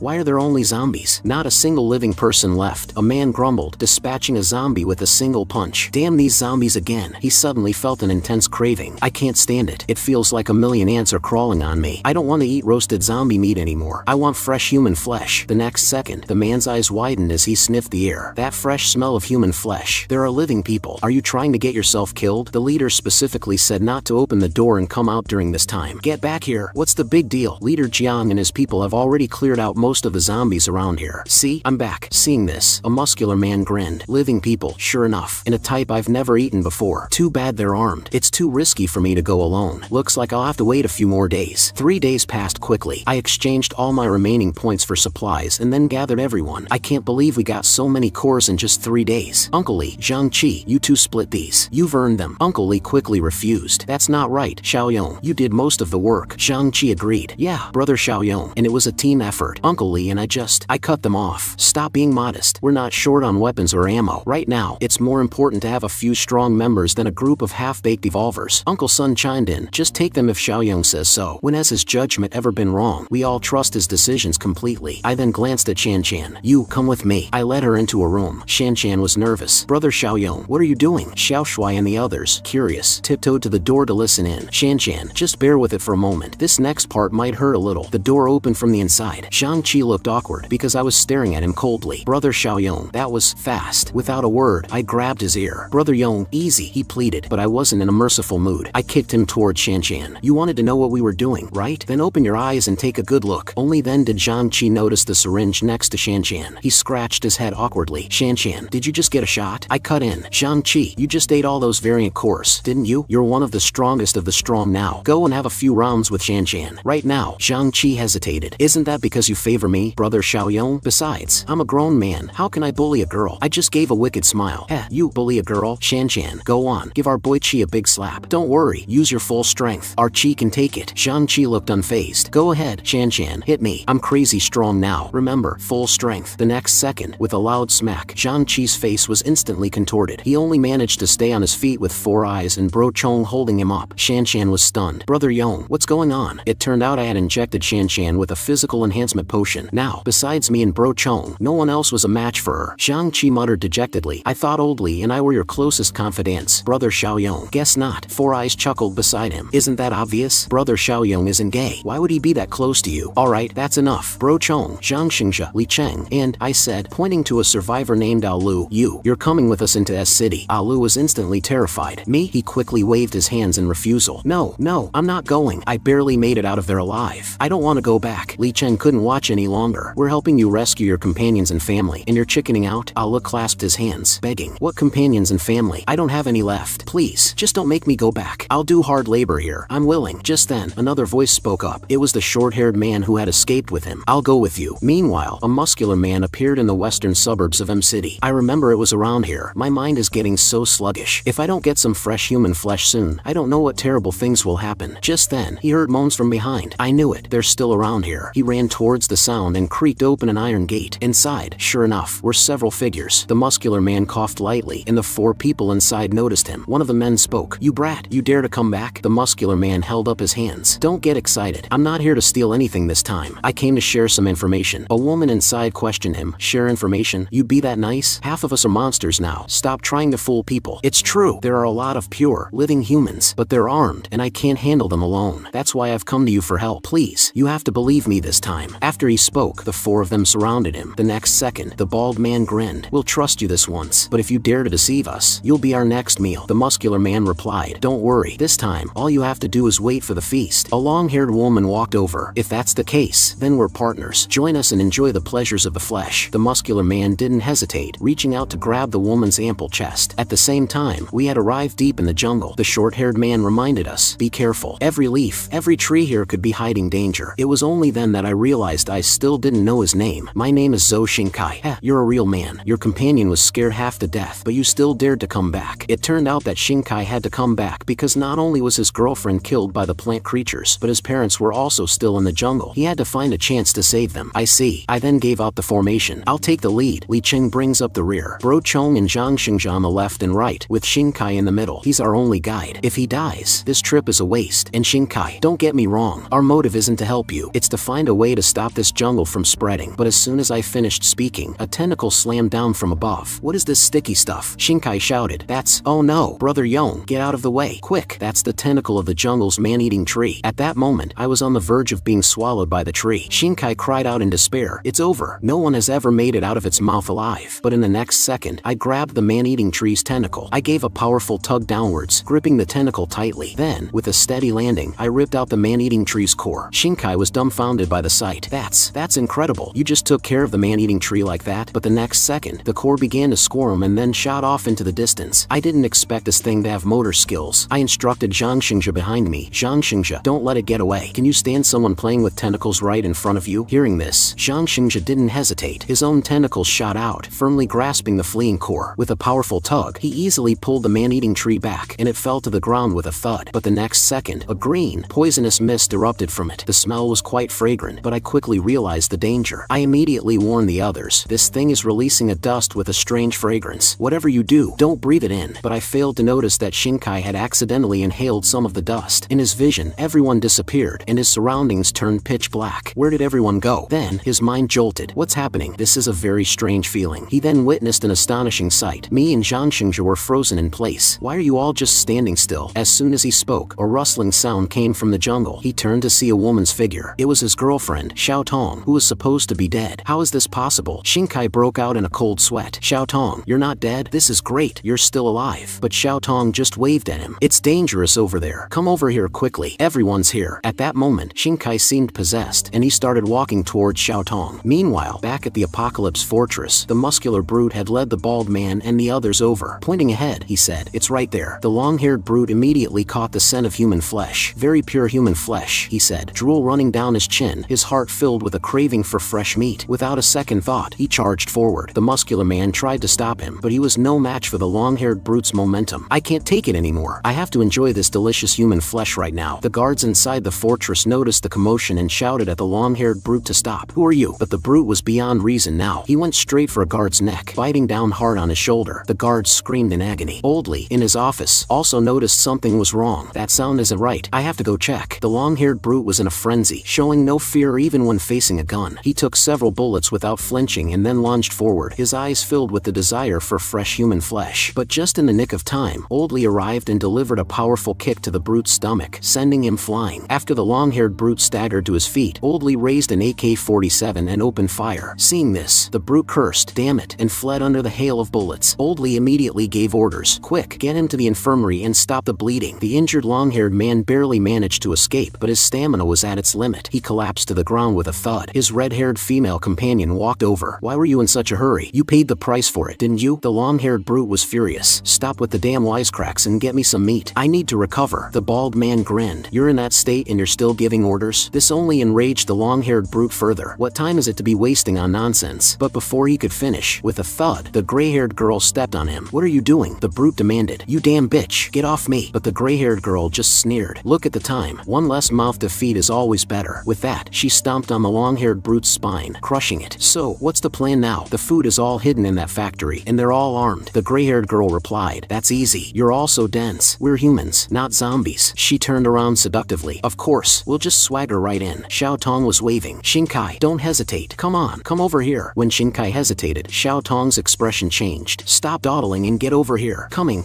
I'm on my way." But in the next second, a throwing knife flew through the air, cleanly severing Xiao Tong's head. It rolled and came to a stop at Shinkai's feet with a thud. Seeing this, Shinkai burst into tears. "Xiao Tong, the one who had dealt with the illusion of Xiao Tong was me. I didn't expect the smoke to be so potent. It even got to me." Shinkai shouted at me. Why did you kill my Xiao Tong?" I just responded coldly. "Your Xiao Tong? Open your eyes and take a good look at what that is." When Shinkai looked, he saw streams of colorful light flowing out from Xiao Tong's body on the ground. In a blink, it had reverted to its plant-based form. Only then did Shinkai understand. It wasn't just him. Even a variant like Bro Chong had been entranced. Soon, everyone regained their senses. What happened? It felt like years had passed. Zhang Xingzhe was also speaking gibberish. "Film reel. History. High-speed machine. Son. Transported back to Earth. I had a dream. I dreamt I was driving to pick up my son from school. It must have been that flower we just dealt with. It released some kind of hallucinogenic gas that confused us. I then prodded the plant creature on the ground with my dagger. Let's see what the internal structure of this monster is like. Maybe there's a variant core inside." But after cutting it open, I realized I was overthinking it. This thing seemed to be just a semi-puppet, not the main body, and its vines were rooted deep in the earth. The main body didn't seem to be nearby. But then, to my surprise, I found that the man-eating tree had another section hidden underground. It looked like a potato or a taro tuber, seemingly an organ for storing nutrients. "I'll take this for now. This thing might even be edible." Later, I learned from Zhou Shinkai that these plant creatures were extremely dangerous and preyed on all living things. But Old he would definitely know something. It turned out Old he was an expert from the Academy of Agricultural Sciences. They had all taken refuge in a high-rise building, but whether he was still alive was unknown. "Good, then take me to find this Old he." Soon, night fell. The red-haired woman, disguised as a survivor, walked towards the base, looking weak and frail. She deliberately tripped to make a sound and attract the attention of the guards. Sure enough, the guards took the bait. Hearing the noise, they fired a signal flare. "A survivor! It's a survivor!" they shouted as they ran over. A companion behind them advised, "To be safe, you should report it first." The guard was impatient. "Report what? Can't you see this woman is on the verge of collapse? Let's help her back first. Any longer and she'll be zombie food." "Miss, are you alright?" "Don't worry, you're safe now." The gray-haired woman and the two brutes watched everything intently. I didn't expect this bitch to be such a good actress. Looks like she's really got the skills. But as soon as she said that, the gray-haired woman hooked her leg over the other, then lifted her right leg high. I'm even better than her. With that, she ignored the red-haired woman's situation and started doing exercises behind the car. Meanwhile, I had entered the depths of the jungle. The dense branches completely blocked the sunlight, so as soon as dusk fell, it became pitch black. Shinkai pointed ahead. "We're almost there." But when he turned his head, his jaw dropped. A woman had suddenly appeared at the corner of a wall up ahead. Auntie Yang. He then wondered if he was hallucinating again and rubbed his eyes hard. I smiled and reassured him. "Don't worry, what you're seeing this time isn't a hallucination. It's a living person." Little did they know, several large men were hiding with Auntie Yang. "I told you not to risk it. You won't be happy until you get me killed." Watching Shinkai being assimilated by those plant creatures, he's a lost cause. He's been gone for so many days. To show up now, he must have mutated. Auntie Yang whispered, "Enough talk. 1, 2, 3, get ready to fight." As soon as she finished, her group charged forward, reaching me in an instant. Zhang Xingzhe let out a roar. I immediately signaled him to calm down. "Nobody move." As I spoke, 3 arrows flew towards us. I simply swatted them away and shouted, "Everyone, stop. Calm down." Auntie Yang and her group were clearly taken aback by my shout. Shinkai also quickly waved his hands at her. "It's me, Shinkai. Calm down. They're not enemies." Seeing this, Auntie Yang immediately signaled for everyone to cease fire. Shinkai continued to explain anxiously, "They're people from outside the jungle. They are our saviors." But Auntie Yang shot back, "Then what about the others who went scouting with you? And your girlfriend, Xiao Tong?" Shinkai waved his hand helplessly. "We suffered heavy casualties. Xiao Tong is dead, but the rest of us managed to escape. This isn't the place to talk. We'll explain everything when we get back." But upon seeing Bro Chong and Zhang Xingzhe, Auntie Yang and her group hesitated again. The two of them had an extremely arrogant attitude, as if to say, "I am the heavens, and you can do as you please." I smiled and explained, "Don't worry, they're on our side. You too, could you please say something to ease their fears?" Hearing this, Bro Chong immediately took off his mask. "I may be ugly, but I'm very gentle." Zhang Xingzhe also began to dance and sing incoherently, "Smooth naked marble, look how sexy my body is." I immediately berated them. "What the hell are you two doing?" Shinkai also kept explaining to Auntie Yang, "Don't worry, they're our saviors too. I'm only alive now because of them." He finally managed to persuade Auntie Yang and her group. "In that case, follow me. Meanwhile, back at the Doomsday base, Shan-Chan had finished her patrol and was riding her motorcycle back. Uncle Lee, open the gate. It's me, Shan-Chan. But the next second, Shan-Chan felt something was off and looked over at the trio exercising. The three of them immediately held their breath. Then, Uncle Lee came out. Shan-Chan, you're back. Seeing Shan-Chan go inside, the trio finally breathed a sigh of relief. Phew, that was close. We were almost discovered. Did you see that? That girl is an evolver, and a pure one at that. How can there be a pure evolver? How did she do it? I don't know, but what I do know is that she must be delicious. Eating her would greatly increase our power. Shan-Chan immediately went to the infirmary. The injured guard was tied securely to the bed. She took out 2 vials of medicine from her pocket. This is the infection blocker brother Xiaoyong left before he left. If anyone gets bitten by a zombie, use this. But Uncle Lee said, it's been several hours since they were bitten, and there's still no sign of mutation. That means it probably wasn't a zombie that bit them. Shan-Chan was confused. If not a zombie, then why would it bite someone? Just then, the red-haired woman stepped forward. I know, there are a lot of mutated people in the western suburbs. They're not zombies, and they're not infectious, but they're very violent and they bite people. I escaped from there. Uncle Lee immediately became suspicious. What else do you know about these mutated people? They're more terrifying than zombies. They eat human flesh, and they're intelligent. A few of them chased me for a long time. It's a good thing I can ride a bike, or I wouldn't have made it back alive. Uncle Lee's gaze sharpened. So you're saying you led these mutated people here? The red-haired woman quickly waved her hands. It wasn't on purpose. I was just trying to survive. I'm sorry.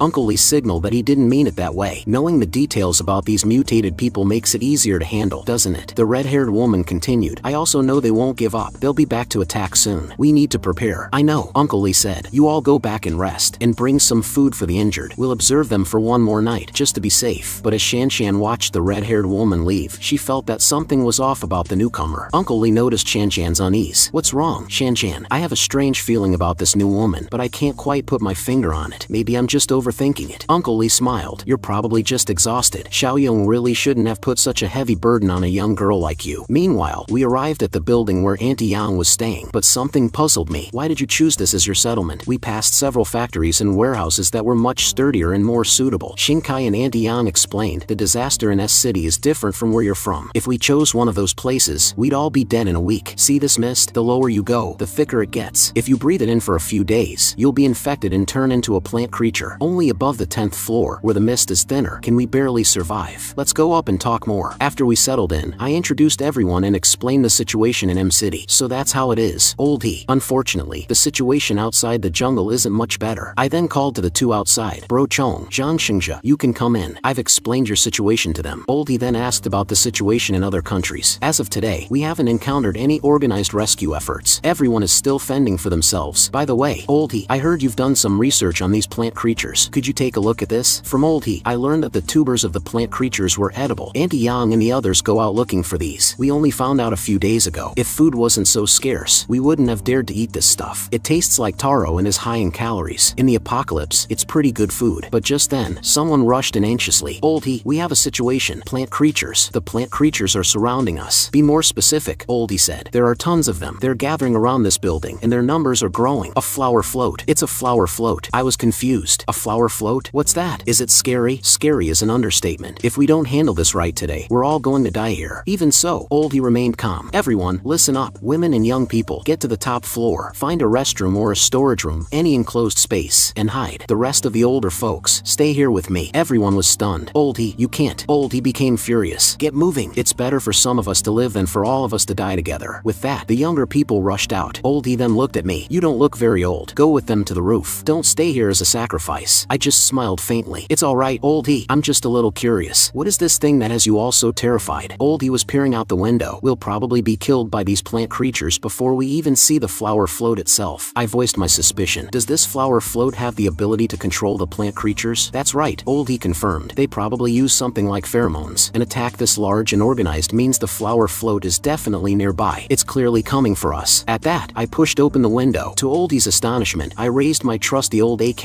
and started firing. My shots tore through the bodies of the plant creatures in front, but these things were incredibly resilient. I wanted to see the limits of their regeneration, so I kept firing, the dense spray of bullets turning them into sieves. After a symbolic struggle, a plant creature finally collapsed. It takes 2 magazines to kill one of these? No wonder you're so scared of them. But it's no problem. As I spoke, I opened my spatial backpack. The sight of it shocked everyone. What is that thing? I didn't have time to explain. I just opened the crate. Everyone gasped. He doesn't even need a crowbar. He's prying open a nailed shut wooden crate with his bare hands. hands. Inside were rows of neatly arranged Molotov cocktails. Great! Molotov cocktails. Now we're not afraid of those plant creatures. I instructed Oldie. If any of them get in, you use these Molotov cocktails to defend yourselves. Oldie was confused. Any of them get in? What do you mean, any of them get in? But the next second, his eyes widened and his jaw dropped in shock. This is the 18th floor. They just jumped down, without any protective gear. As soon as we landed, a few screeching plant creatures charged at us. I grabbed one by its head and crushed it with a sickening pop, holding the head firmly in my hand. Bro Chong was equally fierce, tackling a creature to the ground, grabbing it by the neck, and slamming it repeatedly against the floor. Zhang Xingzhe was completely unfazed, waiting until a creature was right on top of him before slowly extending his tentacles and tearing it to pieces. Upstairs, Old He and the others were dumbfounded. They're so ferocious. What are those things? Li Cheng, who was behind them, suddenly reminded everyone, stop watching the show. Get ready to deal with the ones that get through. If any of you are confident in your skills, grab a Molotov cocktail and guard the stairwell. The rest of you, move all flammable materials away from the stairwell. Just as Li Cheng finished speaking, everyone gasped in shock. They're here. Down below, we had dealt with most of the plant creatures. Now it was time to find that big one. I had Bro Chong and Zhang Xingzhe search the bodies for any variant course. I was going to face that flower float myself. Meanwhile, the battle had started upstairs. With the Molotov cocktails, dealing with the plant creatures was much easier. This is all thanks to Brother Li Cheng and Brother Jiang and his team. Let everyone else come down. The crisis upstairs is temporarily resolved. I wonder how Brother Jiang is doing downstairs. I had already located the flower float. What is this twisted thing? This must be the flower float. It looks like a giant ball of flesh. This must be its main body. Just then, the flower float's petals suddenly unfurled, releasing a dark green mist. I immediately knew this was bad. The float's tentacles whipped towards me, but I dodged the attack with a flying leap. Such power. It could probably rival Zhang Xingzhe. But for me, at my current level, this is nothing. I've gotten plenty of experience fighting you tentacled freaks lately, but this was a boss-level flower float. It wouldn't be defeated so easily. It twisted its tentacles off, and with a sickening gurgle, a cloud of green poisonous mist spewed from its mouth. I just smiled faintly. That trick won't work on me anymore. I've already seen it from one of your kind. As I spoke, I took a deep breath, and as the mist reached me, I puffed out my cheeks with all my might, blowing the entire cloud of poison back at it. The petals on the flower float's head began to shriek. It clearly realized it was no match for me. Its numerous legs all turned to flee. I knew it was trying to escape. I immediately gave chase. You think you can run? Not a chance. I gently pointed a finger in the air, and a circular enslavement mark slowly appeared. I shot up to the top of the flower float's head and pointed my finger at its pistol. With a hum, a strange energy surged into its body. As the energy gradually subsided, it meant that I had successfully subdued the flower float. Back with Oldie's group. Not good. It's the main body of the flower float. It didn't leave. It's coming towards us. Oldie rushed to the window to look. That twisted form. I'll never forget it for the rest of my life. Could little Jiang have been by the flower float? Just then, my voice came from below. Bro Chong, Zhang Xingzhe, how's it going? Did you find any variant cores in those plant creatures downstairs? Zhang Xingzhe gestured wildly. Snail leg no. Spider leg double. Not everyone has one, but there are quite a few. And Bro Chong just gave a thumbs up. Not all, but a lot. I shook my head at the sight. Neither of you can speak a proper sentence. One talks nonsense. The other, sigh. This is exhausting. Oldie asked anxiously. Brother Xiaoyong, what about the flower float down there? I just replied casually. The flower float? Oh, he's one of us now. Everyone looked at me in disbelief. One of us? I pointed at the flower float, reassuring everyone. It won't hurt any of you now. I even had Oldie go and touch it. Oldie first gulped nervously, then gently touched the flower float's body. You really tamed it. How did you do it? I didn't answer, but asked instead. Oldie, you're a plant expert. What are your thoughts on this thing? Although it's become a plant creature, it should still have its plant characteristics and instincts, Oldie said. Just like the law of the jungle among animals, the competition among plant creatures is also incredibly fierce. The struggle for sunlight is a constant theme for plant creatures, and a big tree doesn't start out that way. It grows taller and taller to compete for more sunlight. Those shorter plants become very weak due to lack of sunlight. That's why the denser the trees in a jungle, the sparser the grass. I suspect the reason these flower floats are so ferocious is because they lost the initial advantage in the mutation and couldn't compete for sunlight, so they had to evolve the ability to prey on animals. Just then, the flower float's tentacles suddenly began to squirm. Li Cheng immediately noticed something was wrong and took out his small knife, signaling me to be careful, but I remained very calm. Wait, don't move. It can't go against me now. Let's see what it wants to do first. The flower float's tentacle slowly extended behind me and then, with a pop, inserted itself into the back of my neck. In the next second, my vision began to blur, and a flood of images related to the flower float poured into my mind. Li Cheng asked anxiously, are you alright? What happened? I soon recovered. Oldie, your analysis was spot on. The entire S-City has become a battleground for plants. Those mutated plant creatures that failed to gain an advantage in the competition can only fight for animal bodies to obtain nutrients. Since you've become my servant, I'll take care of your survival. The flower float seemed to understand. The The flower bud on its head slowly opened, and a green core with tentacles slowly emerged. The tentacles then flew towards my hand, and the core, like a large mulberry, shrank and took root in my palm. Li Cheng asked with confusion, "Where did that thing go?" I smiled and explained, "It's in symbiosis with me now." As I spoke, I waved my hand forward, and several green tentacles shot out from my palm, wrapping around a large tree with a crack. With a pull, the tree snapped in half. Zhang Xingzhe was stunned. 1 light year of noodles, even stronger than my tentacles. Just then, the system prompted, "Gardener achievement unlocked. Reward 150 points. Current points 153. Hey, not bad. This is the first time I've unlocked an achievement." After things here came to a temporary close, the situation back at the Doomsday Fortress was not so smooth. The red-haired woman smiled faintly. "Looks like another fish has taken the bait." It was the male guard who had brought her back earlier. "Miss, I brought you some late-night snacks." The red-haired woman asked, "Who sent you to bring snacks?" "No one sent me. I came on my own." Hearing this, a murderous intent flashed in the red-haired woman's eyes, but she still greeted him with a smile, rubbing her knee against the guard's thigh. The guard was instantly aroused and lunged at her. "What are you doing?" the red-haired woman asked, feigning surprise. The guard realized his mistake. "I'm sorry, I thought," but the red-haired woman just said shyly, "There are too many people here, and the walls are thin. Why don't we go outside and play somewhere more exciting?" This was exactly what the guard wanted. Good, let's go now." Soon, the two were exercising wildly in a car outside the fortress. After a passionate session, the guard was completely mesmerized. "You're so beautiful. By the way, I still don't know your name." But as he spoke, he inadvertently noticed some clothes by the trash can. "This sleeve, it looks like the one Zhao Chen was wearing. Why would it be thrown here?" But when he opened the trash can, the guard was horrified. Inside was Zhao Chen's head, and at that moment, the red-haired woman's sharp claws were already coming for him, clamping down on his neck. "Silly boy, it's been a long time since I've had such delicious human flesh." Outside the Doomsday Fortress, the muscular man who was sleeping was suddenly slapped awake. "You're sleeping soundly, aren't you? I told you to keep watch, and you're sleeping? I walked right up to you and you didn't even notice. If she gives a signal, will you be able to see it? You're useless. What's the point of keeping you?" Seeing this, the gray-haired woman quickly intervened. "Alright, that's enough. We've been taking turns watching for so long, and she hasn't given a single signal." She then snorted coldly. "I think she's scared and wants to keep all the food for herself." The two muscular men also thought this was possible. "There's no sign of that bitch around." "It's just as they thought. I told you there was the smell of human flesh here. That bitch is really eating alone." Hearing this, the gray-haired woman touched her chest. "If she can get in by flaunting her looks, why can't I?" But who would have thought? The bald man suddenly grabbed her. "You want to sneak in and eat alone too? Don't think I can't see through you. You and her are cut from the same cloth." Seeing this, the muscular man quickly stopped him. "Boss, don't get excited. If you kill her, we'll have even less of a chance." Hearing this, the bald man threw the gray-haired woman to the ground. "I'll spare you for today, but if you dare to try what she did, even if I have to force my way in and die, I'll take both of you with me." So, the gray-haired woman also imitated the red-haired woman and came knocking. "Help!" Soon, the gate of the Doomsday Fortress opened. The night watchman inside asked, "Who are you?" The gray-haired woman quickly replied, "I was chased by zombies and barely managed to escape." "Wow, we're really lucky, brothers. We just saved one girl, and now here's another, and she's even hotter than the last one." But just then, a voice suddenly came from above. "Don't believe her. She's one of those variants disguised as a human. Don't hesitate, shoot." Hearing this, the night watchman did not hesitate and pulled the trigger. Dozens of bullets flew towards the gray-haired woman, turning her into a honeycomb on the spot. In less than a minute, the gray-haired woman fell to the ground. Seeing this, the men shouted, "Hurry up, get the gasoline and burn her." But when they came over to look, the gray-haired woman was long gone. To be able to escape after being shot so many times. Damn it, we should have kept someone watching her. Quick, report to Shanshan and Brotherly. Soon, the gray-haired woman limped back, but before she could take a few steps, she collapsed in front of the bald man. "Boss, please don't kill me," she said, her face filled with terror. "Please, save me. I promise I'll do whatever you want from now on." But the bald man just replied coldly, "We're all the same kind. You know what we're like." With that, he ripped a large piece of concrete from the ground. "As for the food in that settlement, I'll have to find another way." At this moment, the gray-haired woman's face was filled with despair. But the next second, with a thud, it was the muscular man who had acted. The bald man collapsed to the ground, clearly dead. The muscular man then licked the blood from his hand. "Alright, you don't have to die now. An arm and a leg should be enough for you to recover. The rest is mine." Hearing this, the gray-haired woman smiled faintly. The bald man was right. We all know what our own kind is like. If he had to share my body with the bald man, he would have gotten almost nothing. But by ambushing and killing the bald man in front of me, he's in a much more advantageous position. He gets to decide how much I get. At this time, someone was also found to be missing inside the fortress. Qinzhua is missing. Yang Hai is still missing. And now another one is gone. But Shanshan had already pieced together what had happened. She went outside alone. As a variant, her sense of smell was very keen. Sure enough, she found the trash can outside. At this point, the others also followed her out. That's Qinzhua's shirt, and those are Yang Hai's shoes. He's the only one in our settlement who wears that brand. The red-haired woman also realized she had miscalculated. The bald man in that bitch. The gray-haired woman actually dug up the body I hid in the trash can and ate it. Shan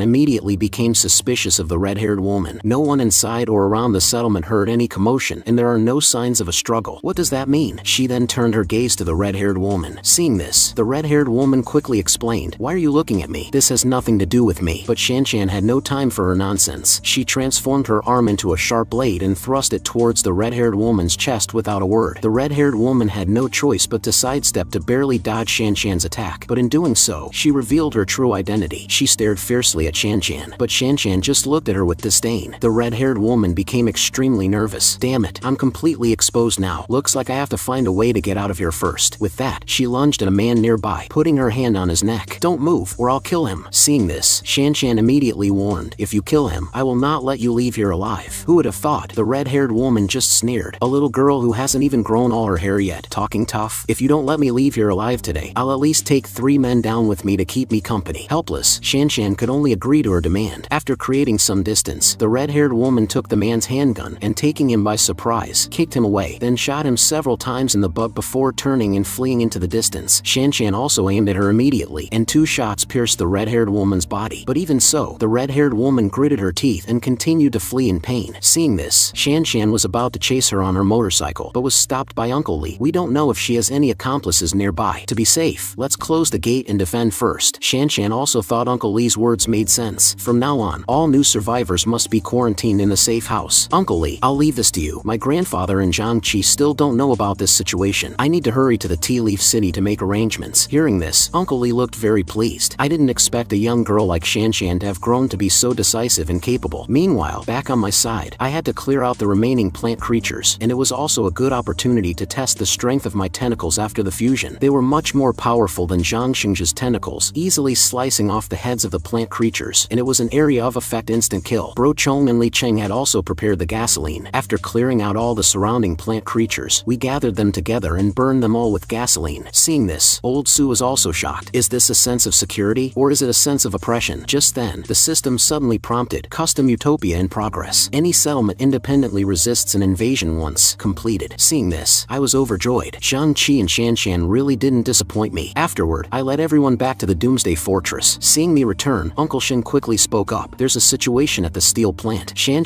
has already taken the inhibitor over as support. By the way, Xiaoyong, who are these people?" I explained. "They are survivors from S City. This is Old He, a plant expert from the Academy of Forestry. This is Uncle Shen. A pleasure to meet you." Afterward, I said, "Old He will only be staying here temporarily. In a few days, I will escort you to the edge of the S City jungle and establish a third base there." Just then, Shan also rushed back. "Brother Xiaoyong, when did you get back?" She then recounted the events of the past 2 days. "Now, all new members are not to be trusted." Seeing this, before Old He could speak, I immediately said, "I already know your background, so you are not considered new members. This is really good news." Hearing this, Shan was confused. "What's so good about this?" "Because I've received another system mission to eliminate the threats in the west of the city and the western suburbs. The reward is 120 points. Meanwhile, back with the red-haired woman, she had fled for a long time before finally reaching a safe place. Just as she was catching her breath, the scraping sound of a long sword dragging on the ground suddenly rang out. Seeing this, the red-haired woman turned her head and found that it was the gray-haired woman and the muscular man. "Oh, so you were abandoned by your new companions? To survive?" The red-haired woman immediately explained, No, this is just a misunderstanding. I actually had a plan." Hearing this, the gray-haired woman flew into a rage. "A plan? Your plan almost got me killed." She immediately told the muscular man to kill her. Although our operation this time was not successful, it wasn't a total loss since we ate the bald man and this bitch. But the next second, the gray-haired woman suddenly coughed up a mouthful of black blood. A long sword had pierced through her chest. Shocked, confused, how could this be? Seeing this, the red-haired woman immediately questioned, "You bastard, you're playing this trick again." But the muscular man just made a yeah gesture. "You bitch, what are you unhappy about? You shouldn't have survived until now anyway." Hearing this, the gray-haired woman looked at the red-haired woman and reminded her, "Don't believe him. Last time, he took advantage of my injury to ambush the bald man. He's only doing this for his own benefit. In the future, he will definitely betray you without hesitation." But the red-haired woman did not respond, instead preparing to act according to the situation. Then, the gray-haired woman pleaded with the muscular man, "You're the most advantageous one again. Don't kill me. Kill the red-haired woman, this bitch. We're in this situation today all because of her." At this time, the red-haired woman retorted, "You bitch, you're still talking about me? Aren't you the same?" Hearing this, the muscular man smiled and lifted the gray-haired woman's chin. "Alright, we're all the same. Let's not blame each other, but your suggestion is not impossible." Seeing this, the gray-haired woman also immediately immediately responded, "That's right, we've been together for so long, we have feelings for each other. How am I any worse than that bitch? I can do whatever she can do, and I can do some things she can't." But who would have thought? A cold light suddenly flashed from the dagger in the muscular man's hand. "Sorry, I still prefer the red-haired woman. Alright, you don't have to die. An arm and a leg is enough for you to recover. The rest is mine. After you recover, you will serve me well." Meanwhile, at the Doomsday Fortress, that red-haired woman had previously said that she had pretended to be an ordinary person and infiltrated, and had also killed several of our people. Hearing this, I looked at Li Cheng and asked, "You should know something about the cannibals, right?" Li Cheng replied, "Not just know. Strictly speaking, I am also one of them. Although I am definitely not as mutated as those guys, I can roughly guess their nature. Cannibalism makes them gradually lose their restraint on primitive human desires, and they will become extremely selfish, short-sighted, angry, lustful, gluttonous, and murderous. It seems they are indeed a group of dangerous guys. I will definitely go to the western suburbs when I have a chance. But for now, there are more important things to do. Oldly, you keep a close watch on the steel plant. Report to me immediately if anything happens." Soon, 2 months passed. On top of a tall building in S City, several survivors were discussing, "What should we do? Should we move? That strange noise appears every night. God knows what kind of monster it is. If we delay any longer, we'll all die here." Soon, the few of them made a decision. "Pack up the food and necessities immediately and move. And we have to go at night. The plant creatures are very active during the day." But what they feared came true. Just as they finished speaking, a group of plant creatures rushed over and pinned one of them to the ground. Seeing this, the others continued to flee forward, but soon found themselves surrounded by the plant creatures. "Damn it, are we really going to die here today?" But just then, one of them suddenly reminded, "This is the only way out now. That is, the direction where the loud noise was coming from. Either way, we're dead. Maybe the sound is the army coming to save us." But as they ran, they suddenly stopped. "Look, what's that up ahead?" But as soon as they finished speaking, a thick, towering tree fell down with a loud boom, landing right in front of them. Seeing this, the few of them were confused. What kind of monster could push down a tree like this? But when they looked closer, it wasn't a monster at all. It was Zhou Xingkai leading the workers in logging. Seeing this, a survivor quickly shouted, "Zhou Xingkai." At this time, Zhou Xingkai also noticed the few of them. "Ah Liang, you're still alive." Hearing this, Ah Liang replied, "Yes, but what's going on with you guys?" Zhou Xingkai explained, "We were saved. Now we all live in M City." But as soon as he finished speaking, Ah Liang warned in a panic, "Xingkai, run. Those plant creatures are catching up." Seeing this, Zhou Xingkai smiled and waved his hand. "Don't panic, don't panic. It's just a group of plant creatures. Nothing to be afraid of." With that, he picked up his walkie-talkie. "Team 2, we've encountered plant creatures. Repeat, Team 2 has encountered plant creatures." Hearing this, Ah Liang was instantly baffled. "It's just a group of plant creatures. Nothing to be afraid of." "Xingkai, do you know what you're saying?" Zhou Xingkai just told them all to come over. Soon, several people in protective suits and holding flamethrowers appeared. Seeing this, Ah Liang was stunned. "What the?" Team 2 just raised their flamethrowers and started spraying. Several plant creatures were instantly turned into fireballs and soon burned to ashes. At this time, Li Cheng and Bro Chong also rushed over. "Now, we don't even need to deal with these plant creatures ourselves." At this moment, Ah Liang was even more shocked. To be able to organize such a powerful force, how did you guys do it? Zhou Xingkai smiled and explained, "This is all thanks to leader Xiaoyong and his team." At this time, Ah Liang also noticed Bro Chong and Zhang Xingzhe and still thought of them as monsters. Zhou Xingkai quickly patted him on the shoulder. "Don't be afraid. They're not monsters. They're here specifically to protect us. We're short on manpower right now. I'll take you to meet our leader. By the way, these are the crops we've planted." Ah Liang said, "You guys are too ridiculous. You're actually farming in a jungle of plant creatures." Zhou Xingkai replied, "That's nothing." With that, he threw Ah Liang a fruit from a plant creature. Looking at the squirming fruit in his hand, Ah Liang couldn't help but break out in a cold sweat and immediately threw it away. Zhou Xingkai reminded him, "Don't be afraid. This thing is essentially a plant creature, just like the monsters we just burned. But not only is this thing high yield and easy to harvest, it's also a very excellent crop. Did you guys pay off the heavens or something? This is all thanks to leader Xiaoyong, and these crops can change their shape at will according to human wishes. This is something old he never dared to imagine before." Seeing this, I smiled and asked, "Oldie, do you have any other requests? Just tell them all to the flower float at once." Oldie said, No, that's enough. It's already very convenient to harvest now." "That's good. The reclamation is going smoothly. If other plant creatures invade, Li Cheng and the others are enough to handle them. It's time to go and meet those cannibalistic beasts in the western suburbs." Afterward, I took Bro Chong and immediately came to the western suburbs. Bro Chong reminded, "Someone is following us."